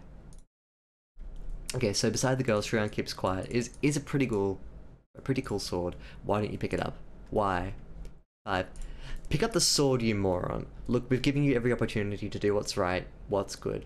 You've landed on the shores of a strange world, washed up ashore all helpless and naked like a newborn, and you still refuse to fucking pick up the weapon. Fuck me, it's like you want to be chopped apart and fed to the lions. Well, okay, fine by me. You just waltz off the beach and head towards the greenery, see if I care. Look, I'm not mad, I'm just deeply disappointed. I expected better from you, a creature given a fresh chance at life. And this is what you do with it. You ignore me. And on we go. This is one of those times where, writing in the third person is a real joy. I love doing this. I love just coming in with the narrator and just shouting at a character. This is a really useful way, for you as a writer writing through a narrator to subvert or to directly deal with an issue in this story. Now, this won't work in every story you write. You have to pick your moments, and you have to pick the point at which this happens. This isn't a new thing within this story. If you go back up to the other chapters, there are some other little softer points. Here, Christ the sword has moved again like a child in a game of Mr. Wolf. This feels like the narrator is interjecting here, with the narrator's voice. There's some other points too, like with here, where just a little further up, where it's as if the sword is talking to Sai, but it's really the narrator interjecting here. And the Jeremy Fisher stuff has a very quiet hint that the narrator isn't being objective, they're actually being very subjective about how they present the story. This point here is the first time it happens in the story, I think. This is when Sai refuses the sword. Sai turns, moves away, tugs the boy into line, and simply walks past the sword in the sand. Wait, what? Come back, you didn't pick up the weapon. Bird croaks, creaky urgent. Wait, what? Go back, you didn't pick up the weapon. It's the same thing repeated twice, but through two different characters. One's the narrator, the other is not the narrator.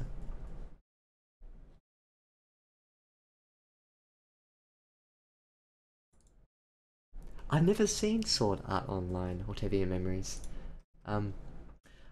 If you don't mind, I might have to go through this a bit later, once I've finished streaming.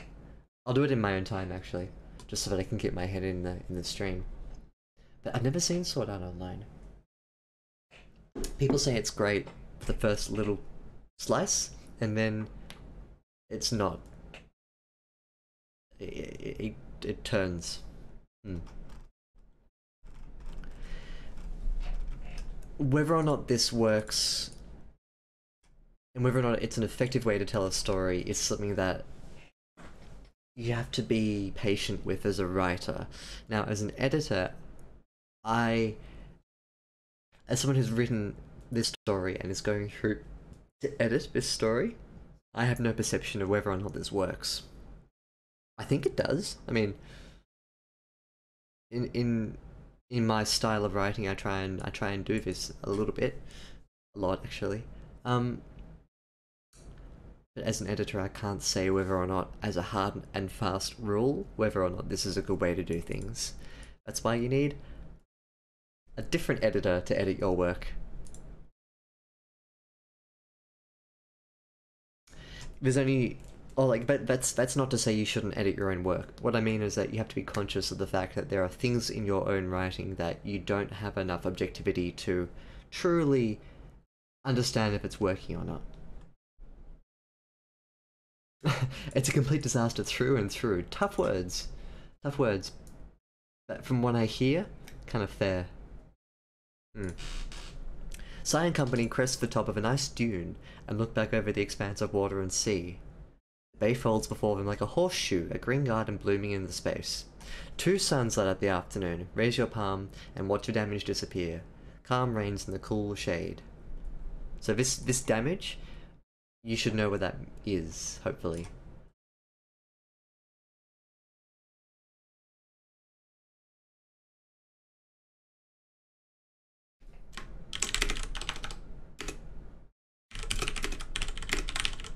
Oh, except the sky did change a little bit on the beach. Calm reigns in the cool shade.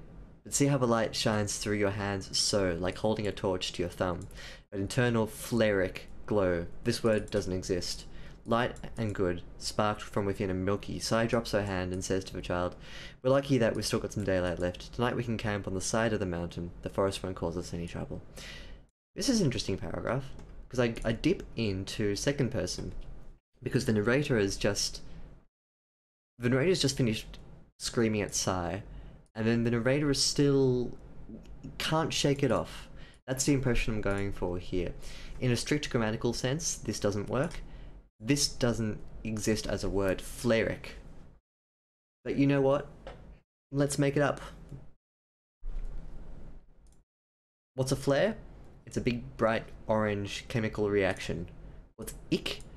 Means like of, the quality of, and so flaric, like a flare. Why not? Let's do it. I don't know. If I saw a word that I knew was made up, I would then search for sentence to make sure that the context gave me enough of a clue as to what it means. But see how the light shines through your hands so, like holding a torch to your thumb, that internal flaric glow. I kind of get what this means even though I don't. Do you know it? Do you get what it means? Did you get it the first time, only when I explained it? Let me know in the comments. I have many chemical reactions to CTLCC. True words. You are quite a few chemical reactions. You are a whole buttload of chemical reactions. I can speak from my professional sense here because I know a few of those chemical reactions. Not all of them, just some. It's a lot of chemical reactions.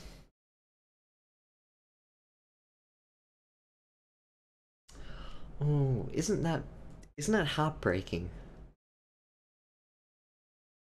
Where you, as a creator of an artistic work, have to look back on someone else's adaptation and just go, oh no. I'd feel very upset if someone took a story of mine and didn't treat it well. You know what I mean?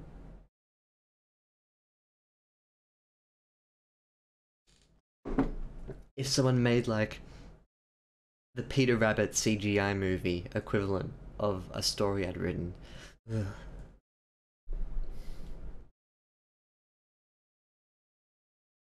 One of the really nice things about writing and what we do, and then this is just for me, but I really love writing. And I don't do it for money, and I don't do any of this for money either.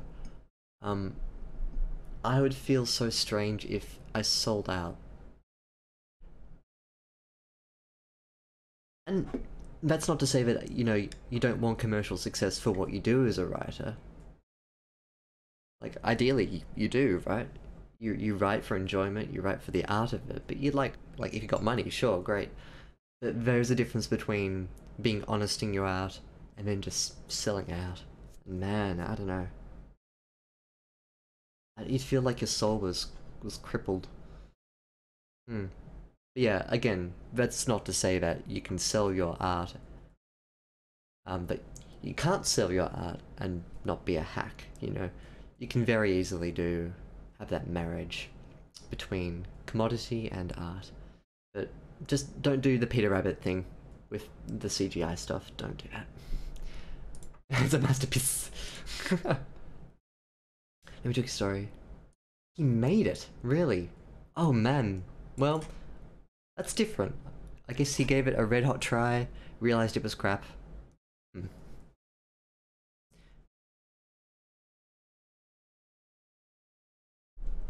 Was he the director or something? How did he take his manga and adapt it? Hmm. I understood like a flare, like a flare from a large gun or something. I think that's what you meant by it. Yep. Great. That's the impression I was trying to give.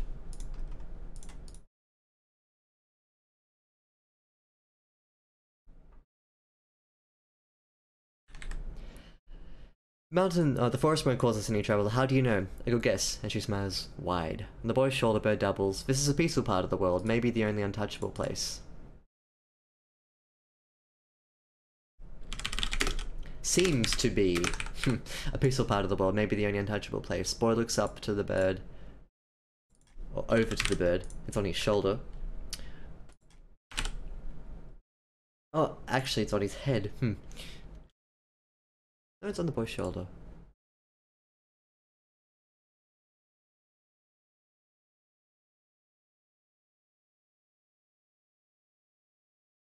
We don't need a dialogue tag here.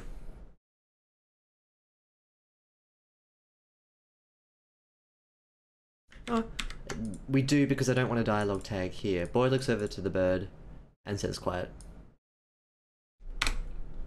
Why is that? Every light must cast a shadow.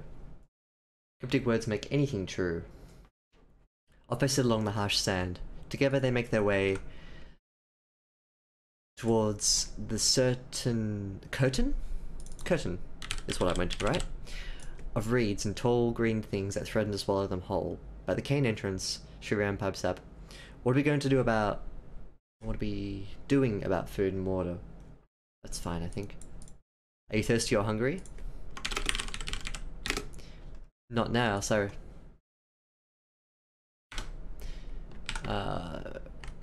Wait until nightfall, you'll see what's in store, and pushes aside the greenery, pining away for the boy. I put this from here to here, because we had no indication of whether this was the bird or Psy talking. Now we know it's Psy. It depends on the audience. If they wanted more of the same quality, I have to keep some form of authenticity.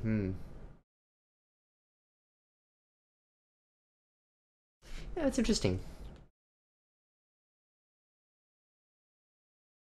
I don't begrudge people who write for money, or who write, you know, any particular genre that has a real flavor and a real hunger from its readers. Romance and lit RPG is a new genre that's really taking off. But I don't begrudge people for that. You know, if the story's good and people like it, that's all that matters. Yeah. But I think it's when it becomes cynical and the quality of the product is just blur. And yet it still makes a buttload of money. That's what I don't like. You gotta do your best whenever you put anything artistic into the world. You can't...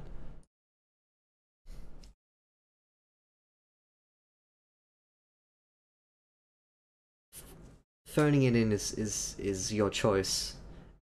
But I think there's a difference between phoning it in and writing commercially for the purpose of making money. Because you can...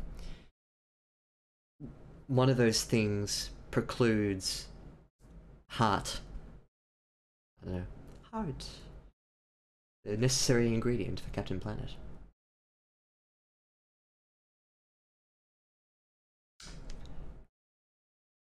Yeah, I'm inclined to agree, Petit Copine. Better write for yourself and have no audience, than write for an audience and have no self. I think that would be very empty, wouldn't it? Yeah. Hmm. If you're going to sell out, you need to accept that someone else is having a say in making a lot of changes that could potentially destroy your work. Hmm.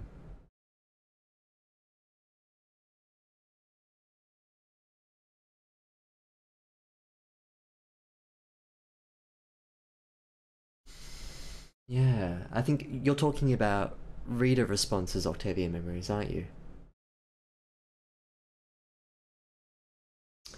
Yeah.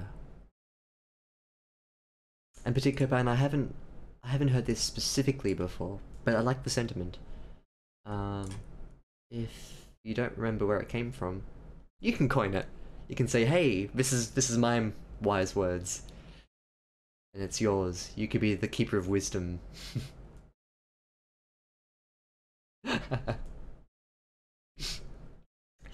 I honestly don't judge what you do, Cuddly Clementine. That's a whole different kettle of fish too, because like, um, the role of a ghostwriter is a specific.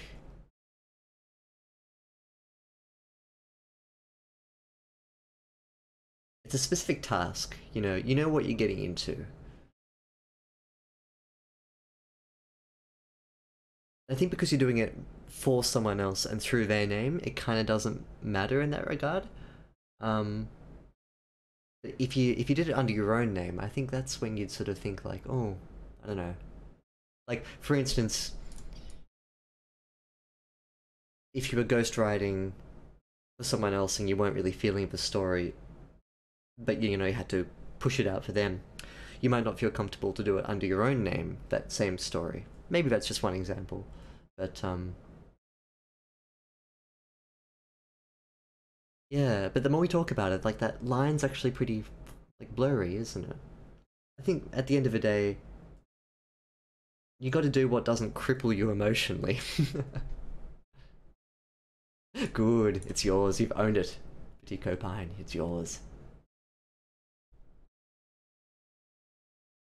Oh, Octavian memories, you spoil sport.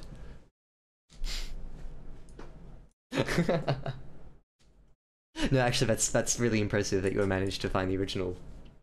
That's what Google is, I guess.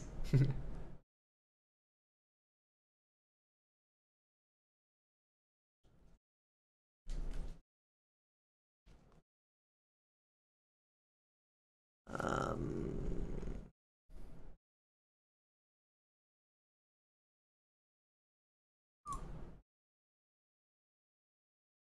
the boy, he enters and together they slosh through the ankle-deep sugar reed ponds. The greenery comes up to Freearm's chin. He looks like a disembodied head peeping over the flow. Or under the flow. Like a buoy lost on the oceans. After a while of wading, they come to solid ground on the other side, a spread lined with bamboo. Here, a more regular path forms, and the world encloses them on either side into a neat little pathway. Sai tries to liken this place to a place of memory. Maybe one of the forests in The Witness, but nowhere on Earth is quite like this. Quite this quiet, quite so lush and neon. The air is streaked with the smell of salt and flowery, sugary perfume. Breathe deep. It's good to be alive, see? But, what's this over there? Sai, come and take a look. The girl's attention is caught by a little off-path way. Something glows in the distance beyond the split in bamboo reeds. Sai feels the waters in her body magnetized to the mystery, and her feet lead her up the neat path. Bird coos on the top of child's head. I wonder what's down there. Now, two semicolons here. Gotta get rid of one of them. Good. Easy. Replacing semicolons with periods is super easy. You've got to make sure that you don't overuse specific grammar structures over and over and over and over again. This includes, but it's not limited to, starting sentences with he or she he does this, he does this, he does this. Every sentence. Don't do it. Having the color noun thing, what I was talking about before at the very start of a stream, having the same phrase structure in every sentence. Sai, who was doing this, does this. New sentence. The boy over there does that. I mean, just go blah blah blah blah. You know, you don't want to continue the same thing over and over. You want to make your writing varied and interesting.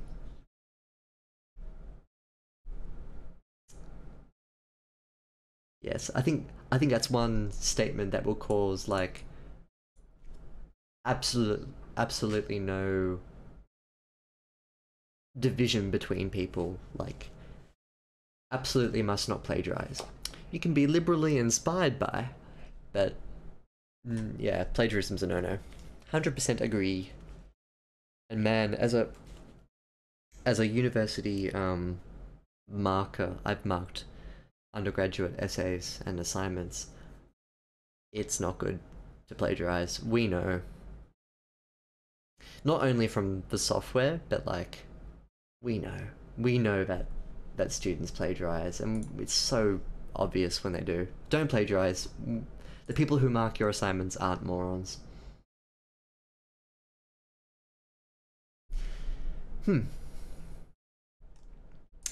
wonder what's down there. Wander no more, dear bird, for at the end of this side path we come to a special secret grotto.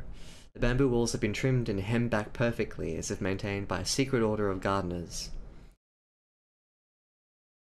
So, this is one of those ly adjectives that we can get rid of. To perfection. Sometimes ly adjectives can be replaced with an easy noun. Hemmed back perfectly is fine, but hemmed back to perfection has a nice ring to it. Nice. Silence hangs thick over the grotto. See, so green and pure the land dipping down and forming a pond, but breaking the water in the centre of this grand marvel is a little island.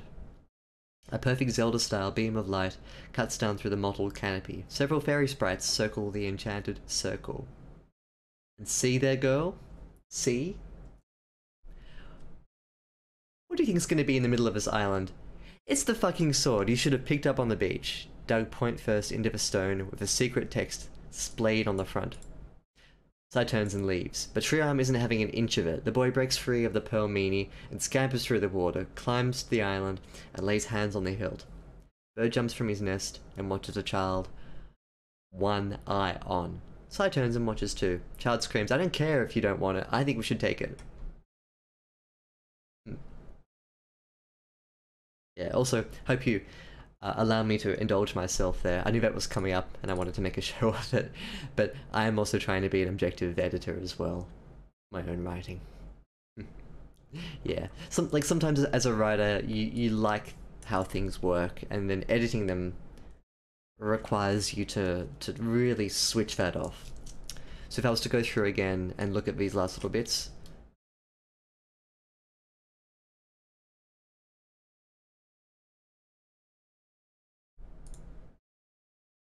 this doesn't need to be here. There doesn't need to be text on the front. You just dug point first into the stone. Sai turns and leaves. But Shram isn't having an inch of it. I think we should take it. Now, part of me thinks that this is too abrupt. Like, there's... I did this before as well. The division between the narrator getting angry and Sai reacting needs, like, one sentence here, but I'll have a think about what we can put in there. Hype man for your own writing. Yeah, pretty much. I'm pretty shameless. Speaking of my assignments, we're in fact morons. It's definitely more... sometimes in science, there is a bit of subjectivity in terms of the essay marking, but we try and pride ourselves on being... on following rubrics. Ideally, your markers should have been following rubrics as well. But sometimes people are just... yeah. Like, some markers aren't fantastic. But if they're good markers, they will know what they're doing. And at the end of the day, they're just marking into a style sheet. Um, yeah. Hey, pandas from Mars. Panda from Mars. Sorry, I thought there were two of you. Pandas from Mars. It took me about a week and a bit to squeeze this out. And even subsequent week, up to now, I've been going through and doing some redrafting, editing, making it clean and crisp. Head over to my Discord channel and you'll see it pinned and you can read it for yourself, all 12,000 words. But it's a slightly older version now because I'm editing it in this here. What I'll do is when the edits, like at the end of the edit, I'll copy paste this into the Google Docs, just blip, wholesale. Google Docs has versions as well that we can revert back to. So if you're ever curious about the progression of this chapter, you can go back to a different version, which is pretty cool. Child screams, I don't care if you don't want it. I think we should take it. And this is Sai replying.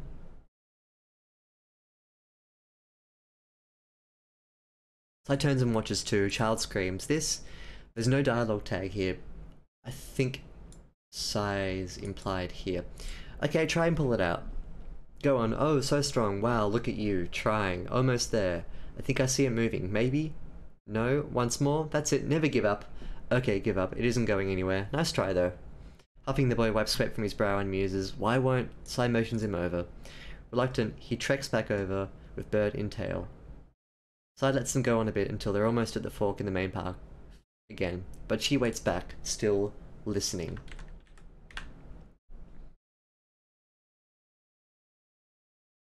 Don't do this too much in your story, but you don't need to explain everything outside of dialogue sometimes. I've demonstrated this before, but sometimes you can imply action in how the dialogue flows, and this is one of those examples here where stuff happens and you know what's happening, but there's no explicit description of what's going on. It can be a really powerful tool to use. Just don't overdo it because it's a bit tiring to do it, from the reader's perspective at least. Now, the other point between here and here,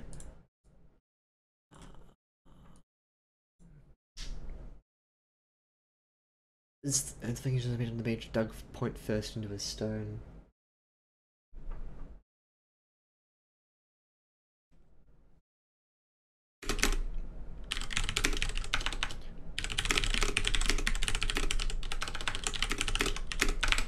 I think it just needed something like that.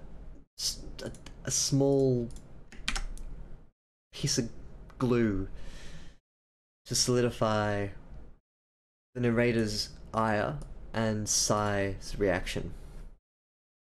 Okay.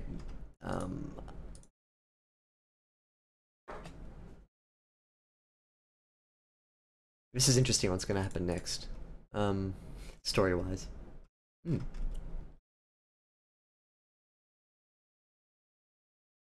So Sai waits for the others to go on because she sort of senses this. There's something just there on the edges of her vision through the pulse of green wallpaper.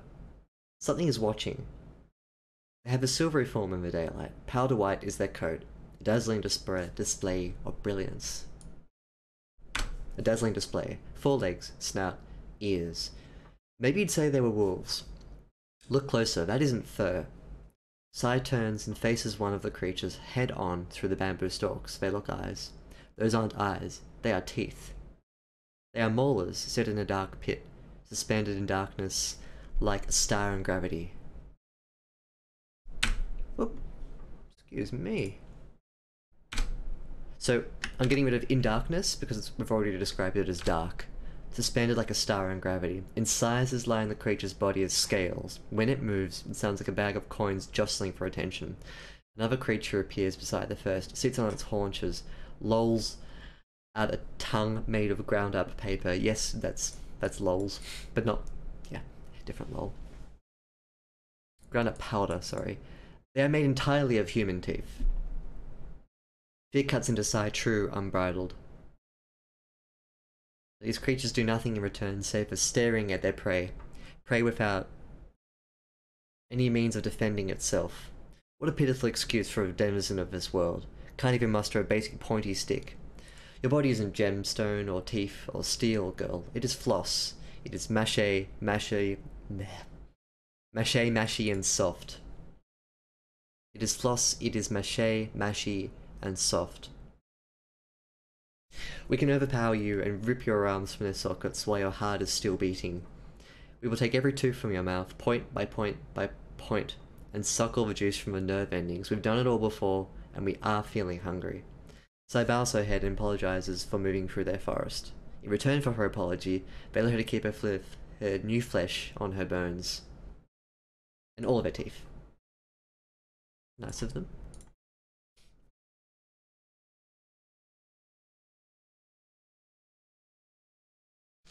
So the narration here is interesting in that it's moved from being the narrator as a character into the narrator personifying these extra characters that have just been introduced. The teeth wolf, or tooth wolf.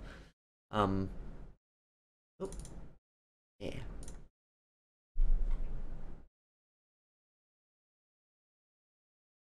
This makes the narrator messy,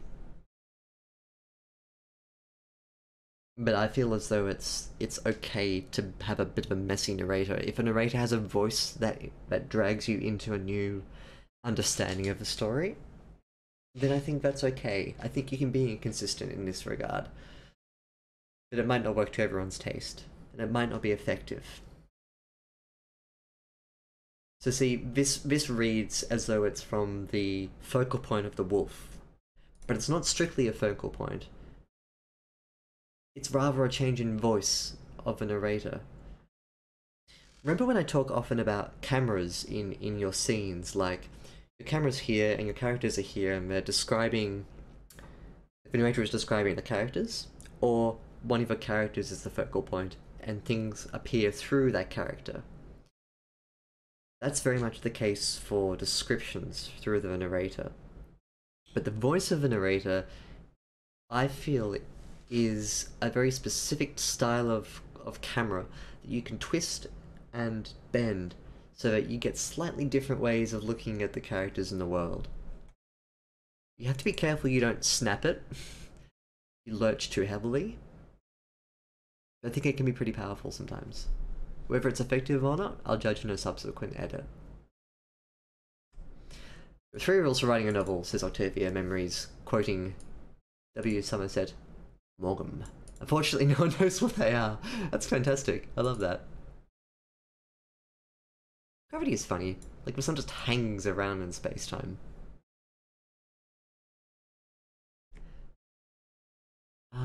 Let me show you something.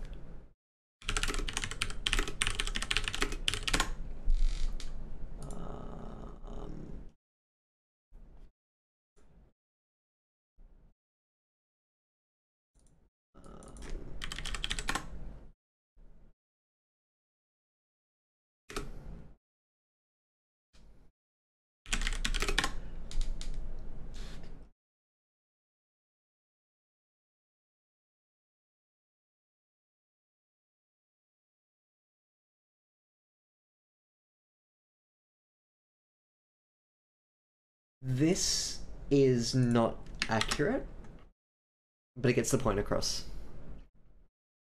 I think I remember reading like a conversation on Reddit about people were discussing why this wasn't accurate. Look at that GIF and look at the sun. And that sun isn't stationary. Because the sun isn't stationary, it's actually moving through space. Because at the center of our galaxy, the Milky Way, it's either one black hole or it's hundreds of them, I don't know. I read something today that said it was hundreds, whatever. It's a number of black holes that act as a gravity sink. So the sun is rotating around, our sun is rotating around the center of the galaxy. And in addition to us also moving around that black hole, we're also rotating around the sun. Isn't that cool? Jesus, says Carly Clementine.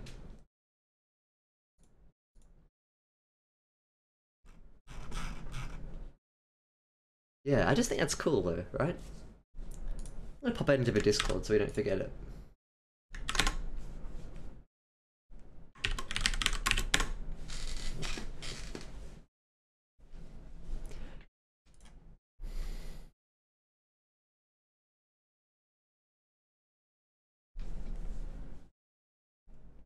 Yeah, Lyre science.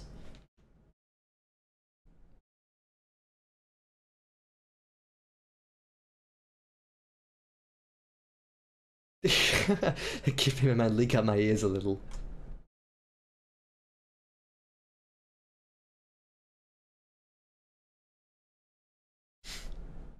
I like the mind-blowing power of knowledge. It's pretty cool though, isn't it? Like, they're things you don't think about, and then when someone points them out and how it all works, you really think to yourself, "Wow, that's bizarre, but so cool."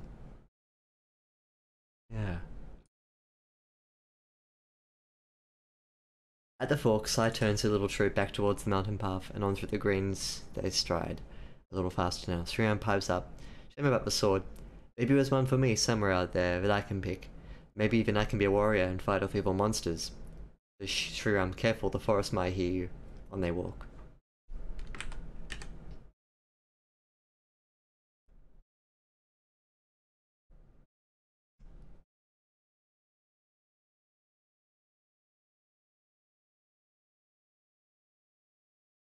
Hmm.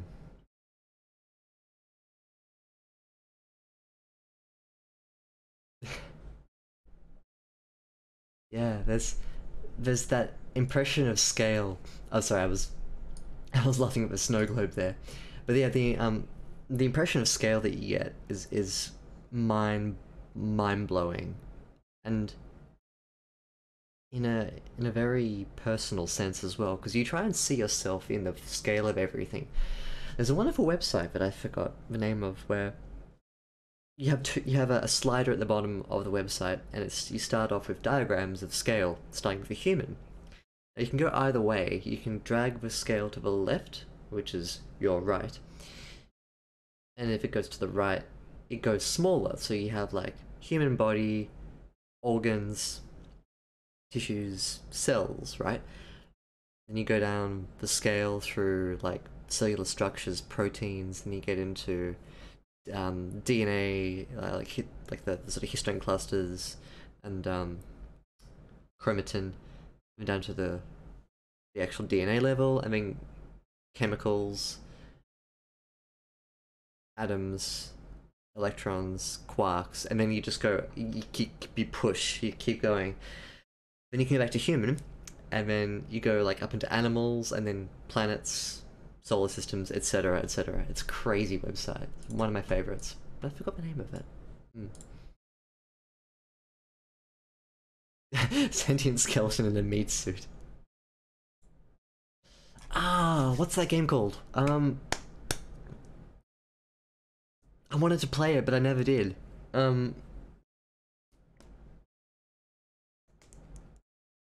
it's the game where you inhabit other bodies or or things, and you can scale of the universe. That's it. Very good Octavia memories. Nice. But TTLCC is, I think, referring to a game. Um, yes, that's it. Scale of the universe. Yeah. Yeah, nice music too. Nice. If you remember what this is called, please tell me, and I'll add it to my to buy list. Alright, what can I add to this to make it a bit more interesting? There's a point in the exterior and the interior, the balance between what happens outside of a character versus what happens inside of that character. In some cases, it's actually good to not speak too much about what's going on inside Sai's head. Sai's scared shitless, obviously, but what's probably more interested here in this story is what's going on outside of her. That's a tricky balance because you don't want to make all of these chapters about interesting things and then not have a sense that Sai is appreciating them. Sai understands this. Um, and so sometimes we need to be conscious of that balance. I hope I made sense. I spoke about that a lot at the start of the stream, about wanting to add more heart into the story, Sai's understanding of where she fits in the story. Honestly, I think that'll just have to come in with more edits a bit later. A Minecraft universe, cool. I didn't know that. I don't recall seeing that. Hmm.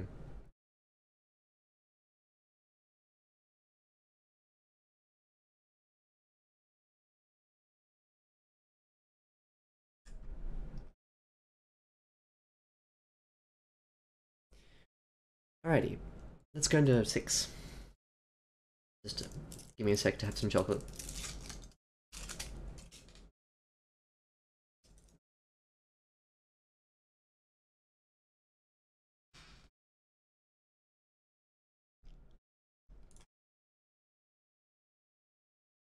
I think I'm gonna do one more stream of this green chapter here, and I'll move back into editing people's stories next Thursday. On that note, as always, if you have a story that you'd like me to edit, please send it through. My email is on the dashboard, and I will be very glad to edit your work. But yes, please send it through. Oh, that's cool. I think I remember that. You can click on stuff, gives you a scale, gives you info.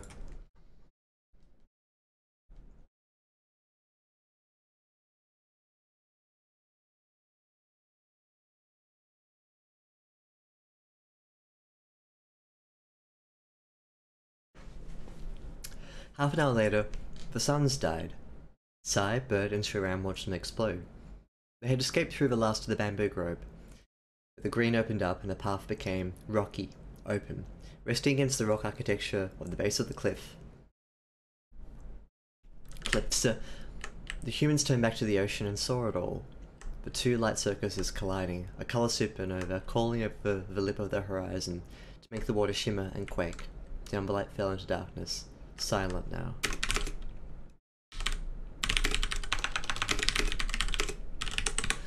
Okay, cool. I said I wanted to put more of Sai in the story, and hey, there we go. Easy. 5 words, you can do it. You don't need to have glorious internal reflections. Sai feels the operatic effervescence of the universe, bubble inside her, blah blah blah, whatever. Sai feels a how cool. This works because this is so thick and descriptive, which is maybe a bit of a negative, and then you put in a really simple ending, and it lifts it all. It feels like you're breathing out, like you breathe in, you're about to explode, and then you push everything out.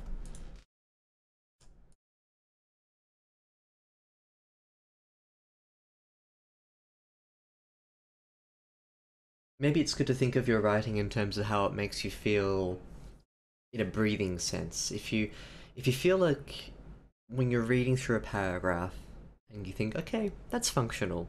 My character does this and that and that and that and that. But it feels a bit flat. How do I perk it up a bit? Think of it as though it's breathing. And if every sentence feels like you're just breathing in the same way, like then there's no real flow to it. It's a way of detecting flow and how a story's words create a cascade effect with themselves too. It's very difficult to get your head around this until you start to get bored with functional writing. And the only way you do that is if you write a lot. You start to not focus so much on the A to B activity of the story and more about the core feelings of it, I guess. But then that's just like the personal preference of me as a writer and what I've developed into. The typical genre where that doesn't apply is epic fantasy. Sure, you can write epic fantasy like that, but we're all for epic fantasy for a reason, right? There's certain styles and conventions that dictate what kind of flow you have. It differs, so horses for courses.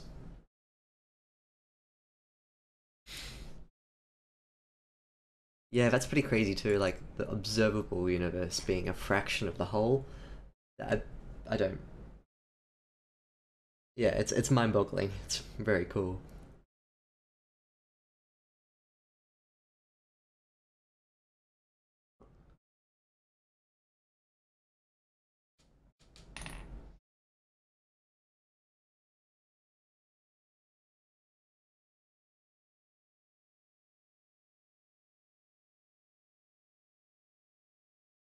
Excuse me. This is like an interesting measure for what we consider a god. Depending on how you define God, this sort of idea can be really useful for weeding out ideas of God that don't really make sense, right? And I think this is why Christianity and Judaism, and I think Islam as well, also have, and even also what the Buddhist idea is of a total existence, they all sort of just don't have enough scale to them, right? They have this sort of very small and contained idea about what God is. And for all intents and purposes, we can stick with Judeo-Christianity because it's easiest for me to talk about. But it's just a big human, right? But when you look at the total sense of what the universe is, the scale of it, how it operates, and then you pair that with what theology says about God, there's a huge mismatch there. This doesn't preclude a God from existing. God could exist. I don't know. But then we have to change our definitions, right? What we mean when we say God, what God looks like, how big God is.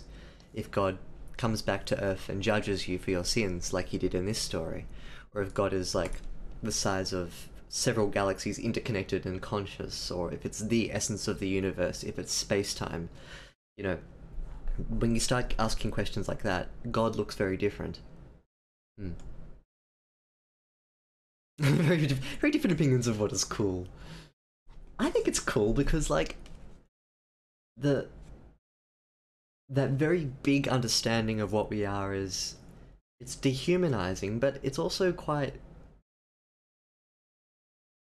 refreshing in another sense. Like they say that if we're a part of the universe and we're a material thing, then we're the universe that is through chance and like a blind mishmash of factors. We're part of the universe that's able to look at the universe and understand what the universe is. That's pretty cool. And sure, like, it makes you feel very small, but that can also be a useful feeling too. But you have to sort of come to that understanding on your own too. Like, from it sounds alien when you say it out loud, but yeah, I find it cool because it's just interesting. It's a very different way of looking at what is and what isn't. Mm. Dogs totally balls. That is cool. The observable units being just a small fraction of the whole, not cool. Well, we'll agree to disagree. I think both of those things are cool. Hmm. Octavia memories. Hmm. Hmm. Hmm.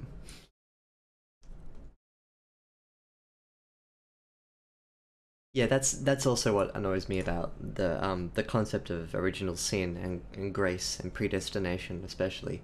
And Christianity and Judaism have ridden them more so Christianity, Reformed Christianity specifically. It writes itself into a corner where it's just like you can't ration your way out of that problem, and it's a really really strong, pervasive problem in Christianity that um cracks it apart, unfortunately. And well, it's painful to be on the inside and discovering that, and then having to lose your faith. That's what happened to me. Um, yeah. Part of the reason why I wanted to write this story as well was because of Sai's understanding of God as well. I want Sai to really reconsider what God is and isn't. Um, and that will come a bit later in the story as well, where Sai has to confront what God's done to the world, and her memory of what God did to the world. It wasn't pleasant. Um,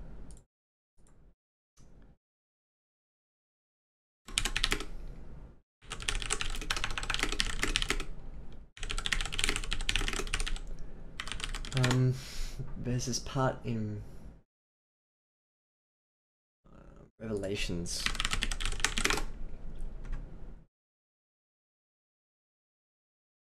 Ooh, yeah.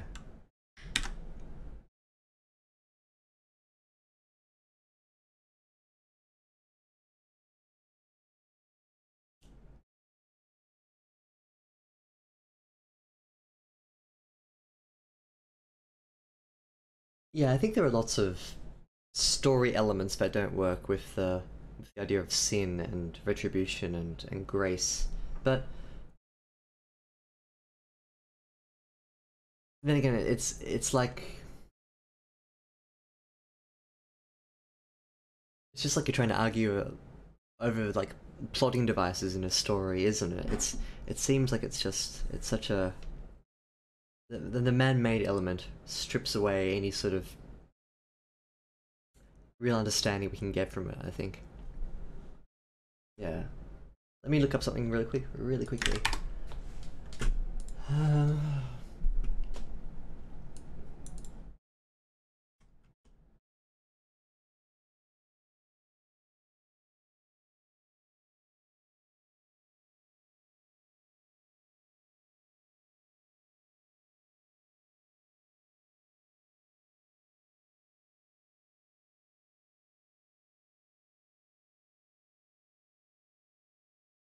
Yeah, yeah. This is, I think, one of my.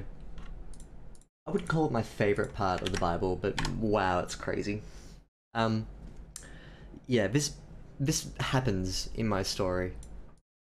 This was a really strong image that, um, when I read it, I felt really kind of just unpleasantly on edge about what people were saying the God of the universe was like. Have a read of this. Just copy and paste it into Google. Read the Niv version, and then when you get to like part 18, you'll just be going like, "Oh my God." Christianity talking about Lord of the Rings. Christianity redeemed itself. Narnia is pretty good too, I think.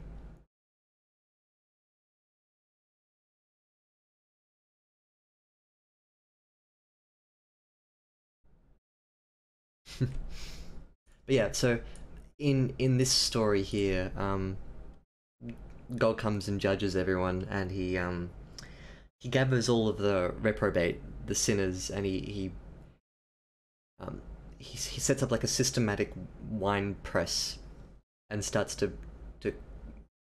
juice people, literally. Like I know Revelations is a coded attack on the Roman Empire, written by a dude in a cave. So it's not literal, and Christians don't really believe that this is going to happen. But like, the imagery of this is so horrible that I kind of wanted to use it for my book.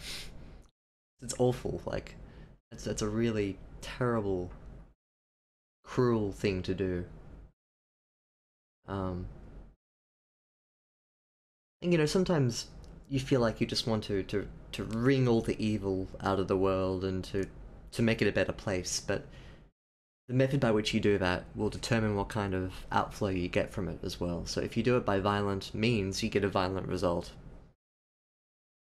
So as much as we'd like to sort of say, just nuke the whole world, whatever, humans aren't worth the, the atoms they're made from, fine, but like, is it the best way to really get what you want, which is a world of peace? According to God, yep.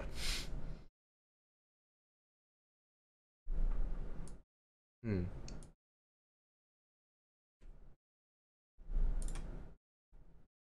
Yeah. Alright, let's get back into the story. Well, I wanna I'm in a good frame of mind. We can continue on for a little longer. But I want water first. Give me a sec.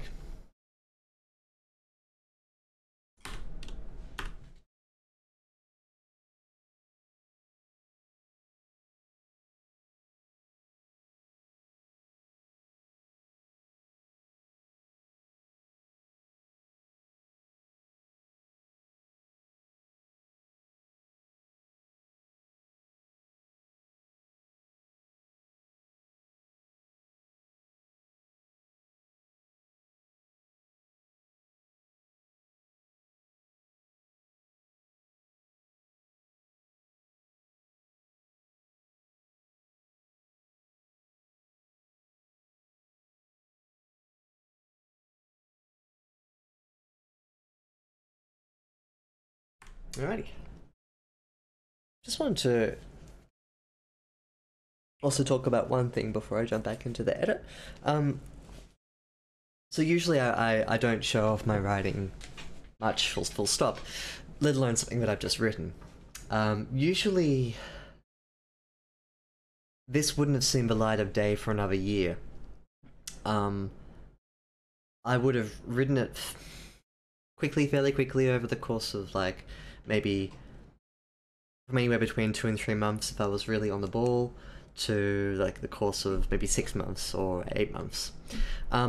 Then I would have sat on it a lot longer, editing it slowly, going over with a few revisions, and then I'd maybe like after a year I'd be happy with the quality of it. So I guess what that means is that what you're seeing right now has problems in it, and that's unusual for me to show something that I know that has problems in it. But part of the reason I'm doing that is because we're an editing channel, so I wanted to show that process of not strictly just writing, but also that initial edit stage that you do when you start to work on your own processes and your own work.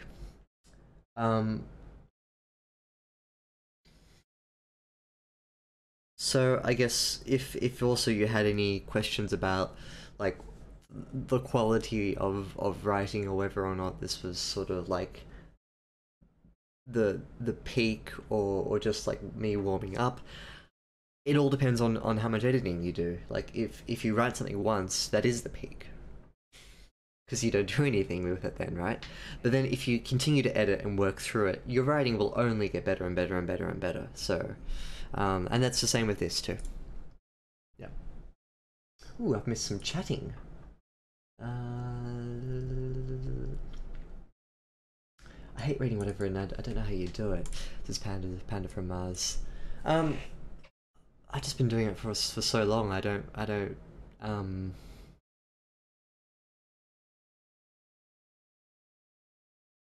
was fortunate to start writing when I was in my teenage years, right? So, as a teenager, you have a bit of like an iron will and an ability to bounce back, which is nice. So I'd write, I mean, I'd look back at what I'd written and I'd thought, wow, this is terrible. But like adults do that too. But adults don't have that internal sense of, oh, but I can, I'll keep trying, I'll make it better. I've still got all this time to learn. I think for an adult, they're so focused on getting it right the first time because they have to be like the source of all knowledge at one point. But if you don't, what I'm trying to say is, if you don't like what you've written, don't worry about it. Just keep writing more and more and more, and you will get to a stage where you find your writing tolerable. Secondly, don't beat yourself over the back, or over your back, about the quality of your writing from a first draft perspective. Like, as I said this at the start of my stream, and it's actually here in my here. So these are some comments that I gave myself about the first part that I've written, all 12,000 words. And I ended it by saying, overall the story is about a 4 out of 10 for what I'd like. But I don't really care. Like I don't take that as an indictment on my own writing ability, or my own sense of like, oh, I'm really bad, I should stop. Like, you have to learn how to turn that I should stop self-message off and say to yourself, okay, it is what it is. Now I can go back and make it better. Or cut it loose. Like, if you really don't like it, just learn to let go. Like, I've done that with stories before. I've got like 10,000 words on a story I'm never going to touch again, and another 10 on a word I'm not going to like. I've got these folders on my drive that are just full of ideas that don't work and won't work. But you just learn to cut them loose, I guess. So either cut them loose or make them better, but don't be afraid is the biggest piece of advice. Just don't worry about, and same with Cuddly Clementine. Just, you'll get into the swing of learning not to take a dump over your own writing. You'll get better at it.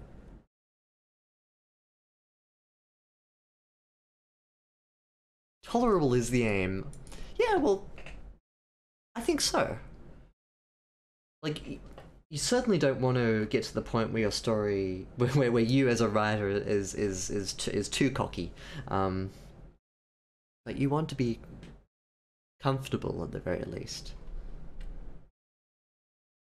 Right, if you're referring to a first draft and you don't see room for improvement, you messed up, says Octavia Memories. Yeah, I think I agree with that, but I think it's also the case that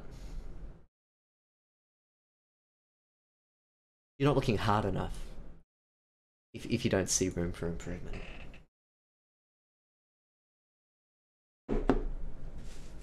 You'll find things. you'll find lots of things that need improvement. A great chill came over the land.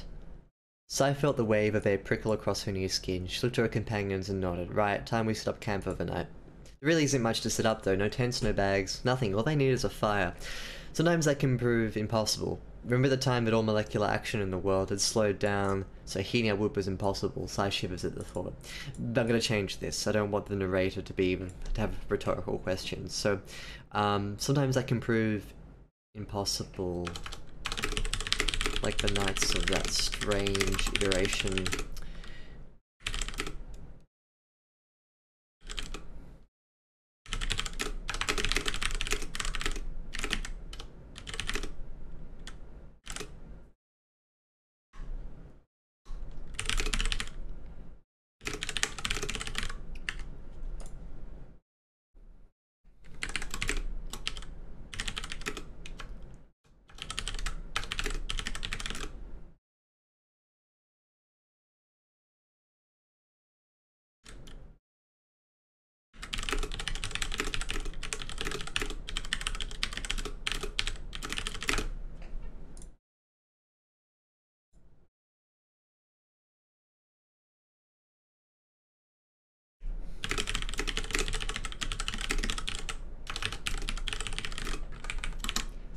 Frozen frame, flames, zero motion, no wind, no heartbeat to the world. Sai shivers at the thought. Against the rough path... Oops, I've used against twice here. Against the rough path of...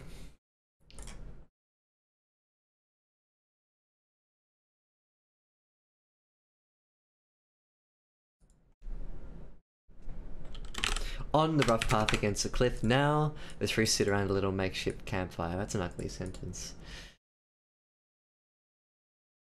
But it returns the reader from Sai's memory, so I think it's justified, but not great.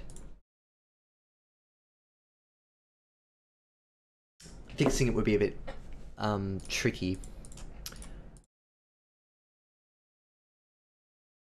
Right, Sai ventured back into the bamboo grove to retrieve some long stalks suitable for a good fire. This is past tense, but it's fine because even if most of the story is present tense, we can now dip back into past actions. I am going to settle on present tense, I think. It's fluid. It's how I usually write. I don't want to write any other way. I'm lazy.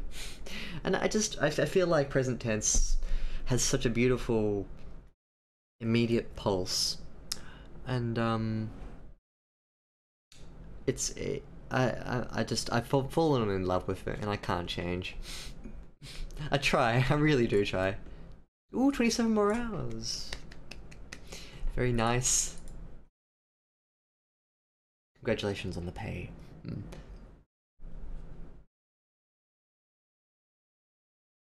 Yeah, cool. Anything that gets you to improve your writing or to write in a consistent way is a good thing. Yeah, that's good to know. They have a Discord, by the way, the Writing Prompts Discord.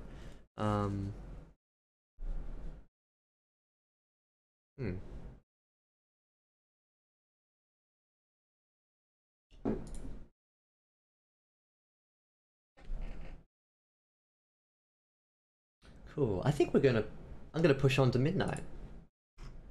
I'm in a sprightly mood. I'm in a good mood. Classic Banks. Yep.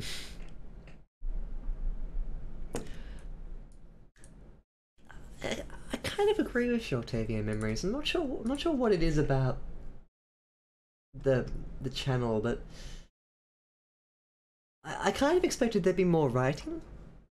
Like there's a writing and arts subsection, but no one's really sharing any of their writing. Isn't that weird?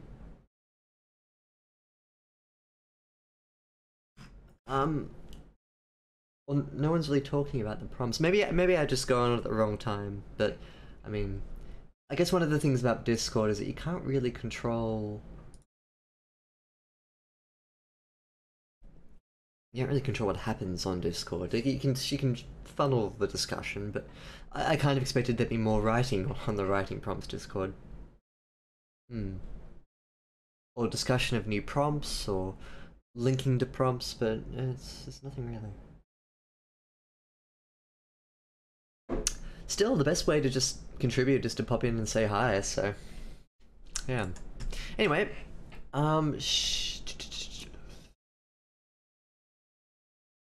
Sai ventured back into the bamboo grove to retrieve some long stalks suitable for a good fire. She had a wild time and a half trying to break the stems with nothing but her bare hands. If she had, say, come across something earlier that day that could have been used to make her life easier, something sharp and pointy, this should be in...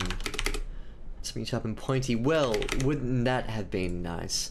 Wouldn't that have been the smart thing to do? But no such opportunity reared its head over and over and over for her, and so, with sore hands and a few splinters as reward, Sai trundled back to camp in the early darkness. Fine. I'm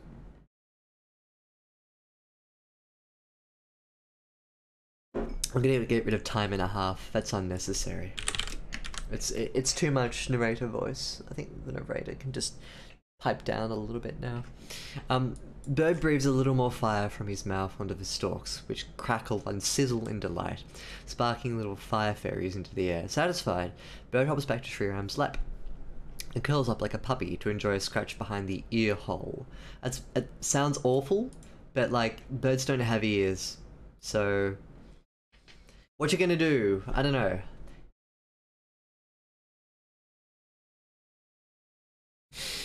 I don't want to put ear hole.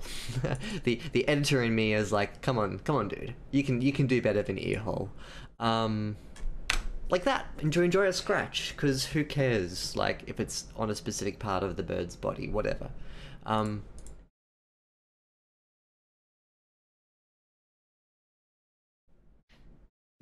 it's a real earworm.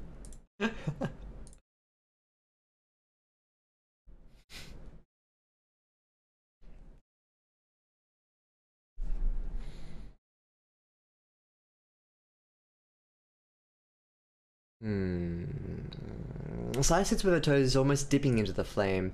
She shivers, her body rattling like a stone tossed and tumbled down a river. Coldness eats into her, so she hugs her knees tight to chest, arms on the bridge, and edges closer. She feels a little pressure on the side of her face, the side away from the flame.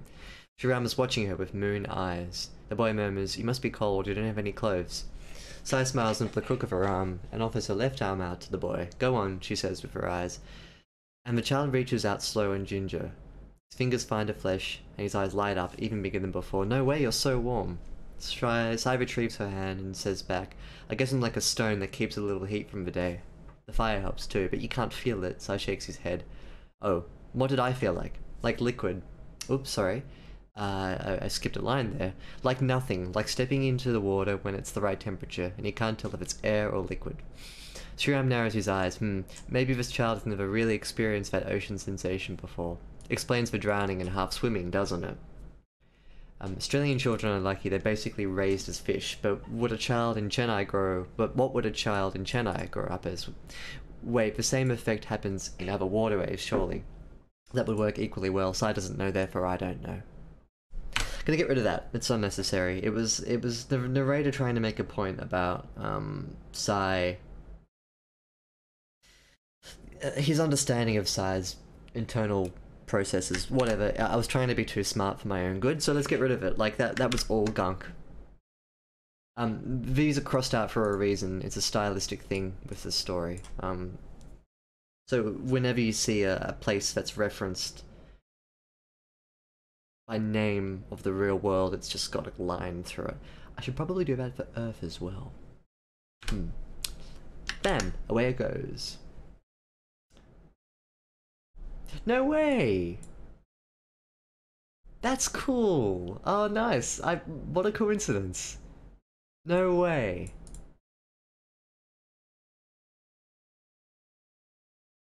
Ah, wow. Um, that's awesome. Isn't that funny? So, like, the point I was trying to make here was that, Sriram was probably raised in a place where he doesn't have access to a decent area for him to go swimming in, so he's not by the sea in Chennai. And I guess he's probably has no reason to learn how to swim. I don't know. Ruthless, high, ruthless. Sometimes it's good to be ruthless with getting rid of gunky words. And sometimes it's just placeholder, like, yeah. Like it should belong to certain areas. Sorry, like, what was I saying? Like, sometimes it's just an idea I have and I write it down and I'll come back to it later and it fits in the moment, so... But then when you go back and you see it, you're like, oh no, that doesn't work. Yeah.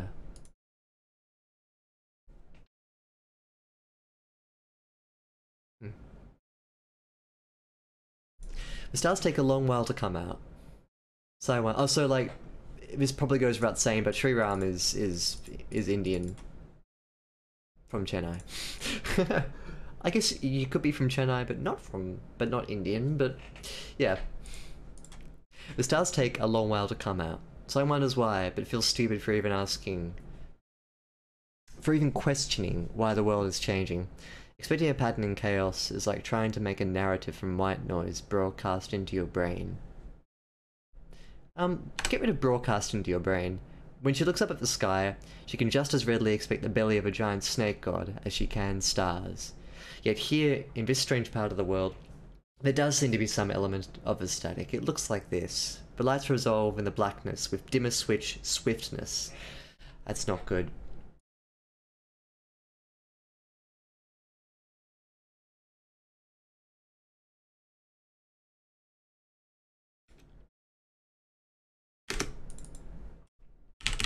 That's better, with a dimmer switch flicker. Swiftness is a funny word because it's actually quite a slow word to process. Swiftness. And it often doesn't make the sentence feel any faster. Hmm. You don't say. Yep, fair call. That was silly of me to say that. Can you blame me though? It's like 11:40 at night, and my words are getting a bit silly. An idea.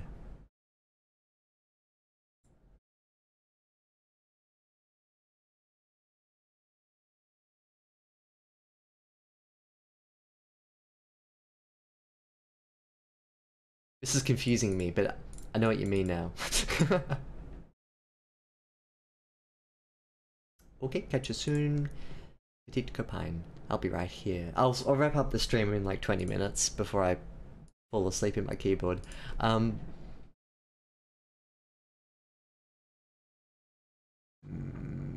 Slowly at first, building, then I'm gonna put here the perfect amount of light, but it keeps going. More and more and more. Stars become jagged and rough, bleeding into each other. Saturation washes through the sky with dark rainbows. And fractals. Just dark rainbows spiraling out of control. It is alive, this monster. The moon grows until it is the size of a second Earth, none too far away. It swivels around and around. Maybe there's a pupil on it somewhere, and the sky will turn into a dragon. No, not tonight. Shriram breathes out and murmurs almost voicelessly, it's going to explode. It doesn't explode, it freezes. Sai feels the water in her belly sour looking at this monstrosity, but the look on the child's face keeps her quiet. Instead, she says, do you feel hungry or thirsty?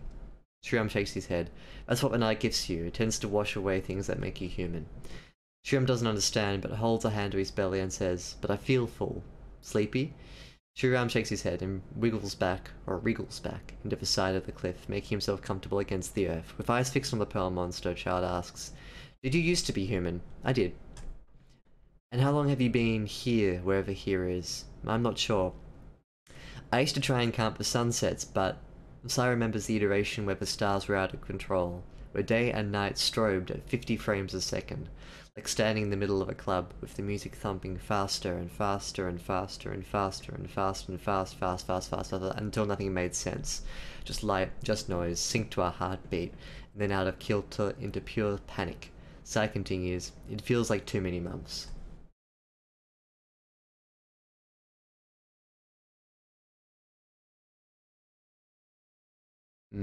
You're back on the scale website, yeah. Quantum foam is cool. I know nothing about it, but I just know that it's got a cool name. It's pretty neat. Yeah. This is a really bizarre experiment I tried. It reminds me of a story I wrote 3 years ago, in which like the time kept, it was a central event and time pushed out and then it reverted to here and then pushed out again and then again and again and again, each time shorter, and it would get to the point where time wasn't moving forward anymore, it was just stuck in a single place. I read it again the other day, and it was okay. It's a pretty piece of writing, but it's not, it's also very clunky, I don't know. Maybe you'll see it one day, maybe, who knows. Shriram nods but doesn't understand. Sai asks for child, tell me, what was the last thing you remember before you entered this place?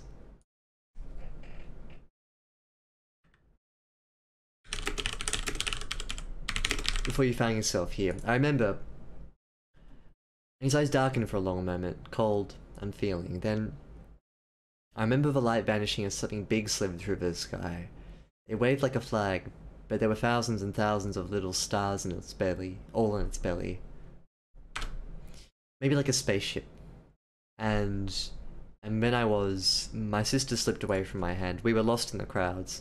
So many people had gathered in the streets to watch the world. I lost Pratibha.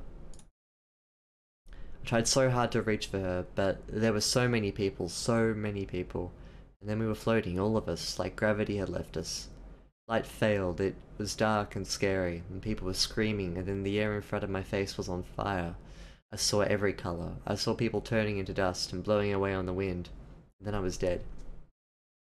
None of it makes any sense. Does it? Aliens, a god, a fundamental error in the universal code, something like that would make sense, but what happened didn't make any such sense. It made chaos, pure chaos, not your vanilla, fire and brimstone falling from the sky, all hope is lost, the army is at the gate chaos. Chaos like water turning to dreams, like the vibrations in your body quick morphing to insects and crawling from your mouth. Like wine pouring itself into a glass over and over, but the glass is actually made of people, and the wine is actually the music of human flesh being squashed and this is compressed into... Don't think about it, Sai, come on, don't drag yourself back there. So this is the first hint in the story to that Revelations thing, in which God assembles all the people on Earth and makes wine from their blood. This is a part of a story that I am going to very soon, in part 2, re-reference in a very explicit way. So the reader will get an answer to this nebulous question of exactly what happened to Sai at the point where God came to judge people. I'm doing it sooner rather than later because I don't like artificially giving my readers a sense of mystery. I just like stuff to unfold and then for the story to push itself forward. Welcome back. Good to see you.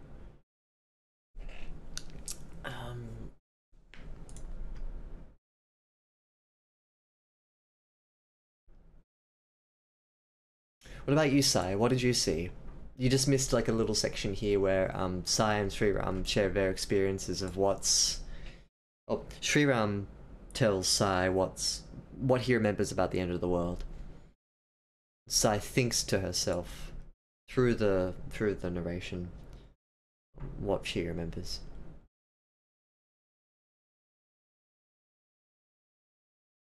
Sai shakes her head and lies. I don't remember, but I can't shake the image of that can't shake her head at that image. Can't shake that image away. I got rid of her head. You don't want to repeat the same image twice. And with two separate phrases. Look, shakes her head, shakes her head. You don't want to do that. You can just say, but can't shake that image, and that works just as well. We'll revisit this memory later, don't you worry. Sai can't unsee what she has seen.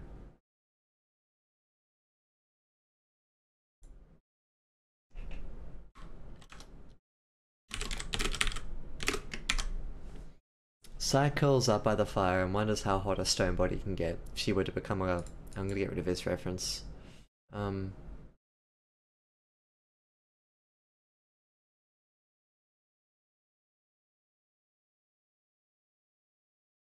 gonna remove Calcifer and put Fire Monster. I like Calcifer, the image of Calcifer. Everyone loves Calcifer.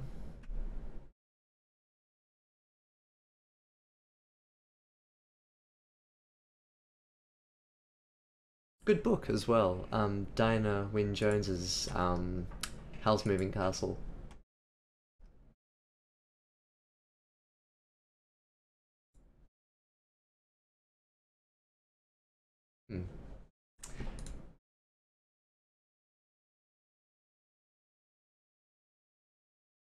She would lay on the fire.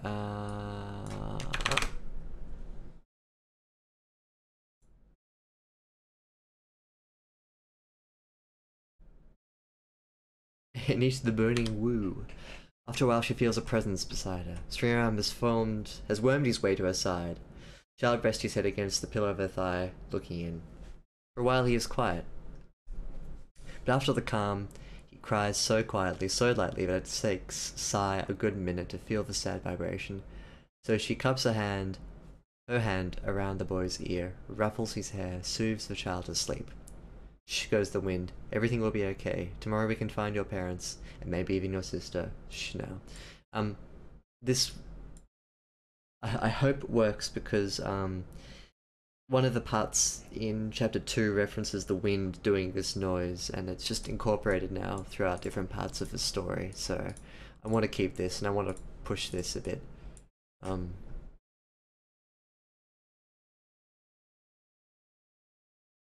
What a horrible thing to do, to plant the seed of hope like that. You're a monster, Pearl thing. The child rearranges, slips from his pillow, curls up beside the friend, sleeps deep. Sai loses herself in the fire once more. Then comes the little noise beyond the firelight. You'll notice here that at the end of my chapters, often, in this story at least, they try and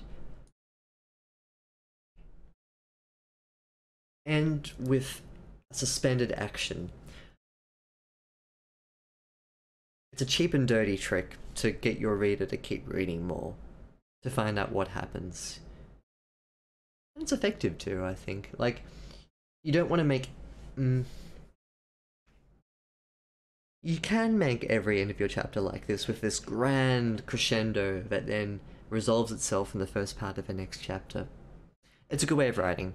It takes a bit of practice to get right, though. This is a very soft bump. It's more like stories come back down into a sort of and then a little inflection at the end, which is a bit different. That's it. So I'm not going to go on to 6, 7. Chapter 7 is where I'm up to. I'm going to call that a night. Thank you for the wonderful chat. Like, this has been really great in terms of just the volume of stuff we've discussed, but yeah. It's also just been really fun working through the end of this. I can see a couple of problems here, but I don't think it'd be just worth too much talking more about it. Thank you Clem, thank you to DLACC, thank you Panda from Mars, thank you all for being here with me. Please feel free to read all of this over on the Google Docs. I'll close down the stream, I'll copy paste this version into the Google Docs, and feel free to read it all, start from the beginning, continue from this point, and you can leave a comment on the doc. Tell me what you think.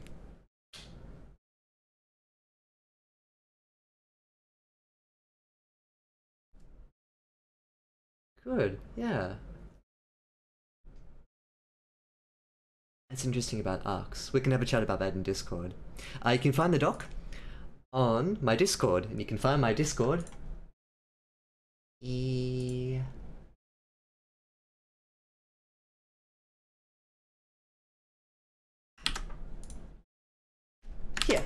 There you go. The Discord. Nice. Alrighty, we'll see you Sunday. It's 9 a.m. my time, and we'll do one more last push edit for this story. Cool. Thanks again, guys. Really, really fun stream. And we'll catch you Sunday.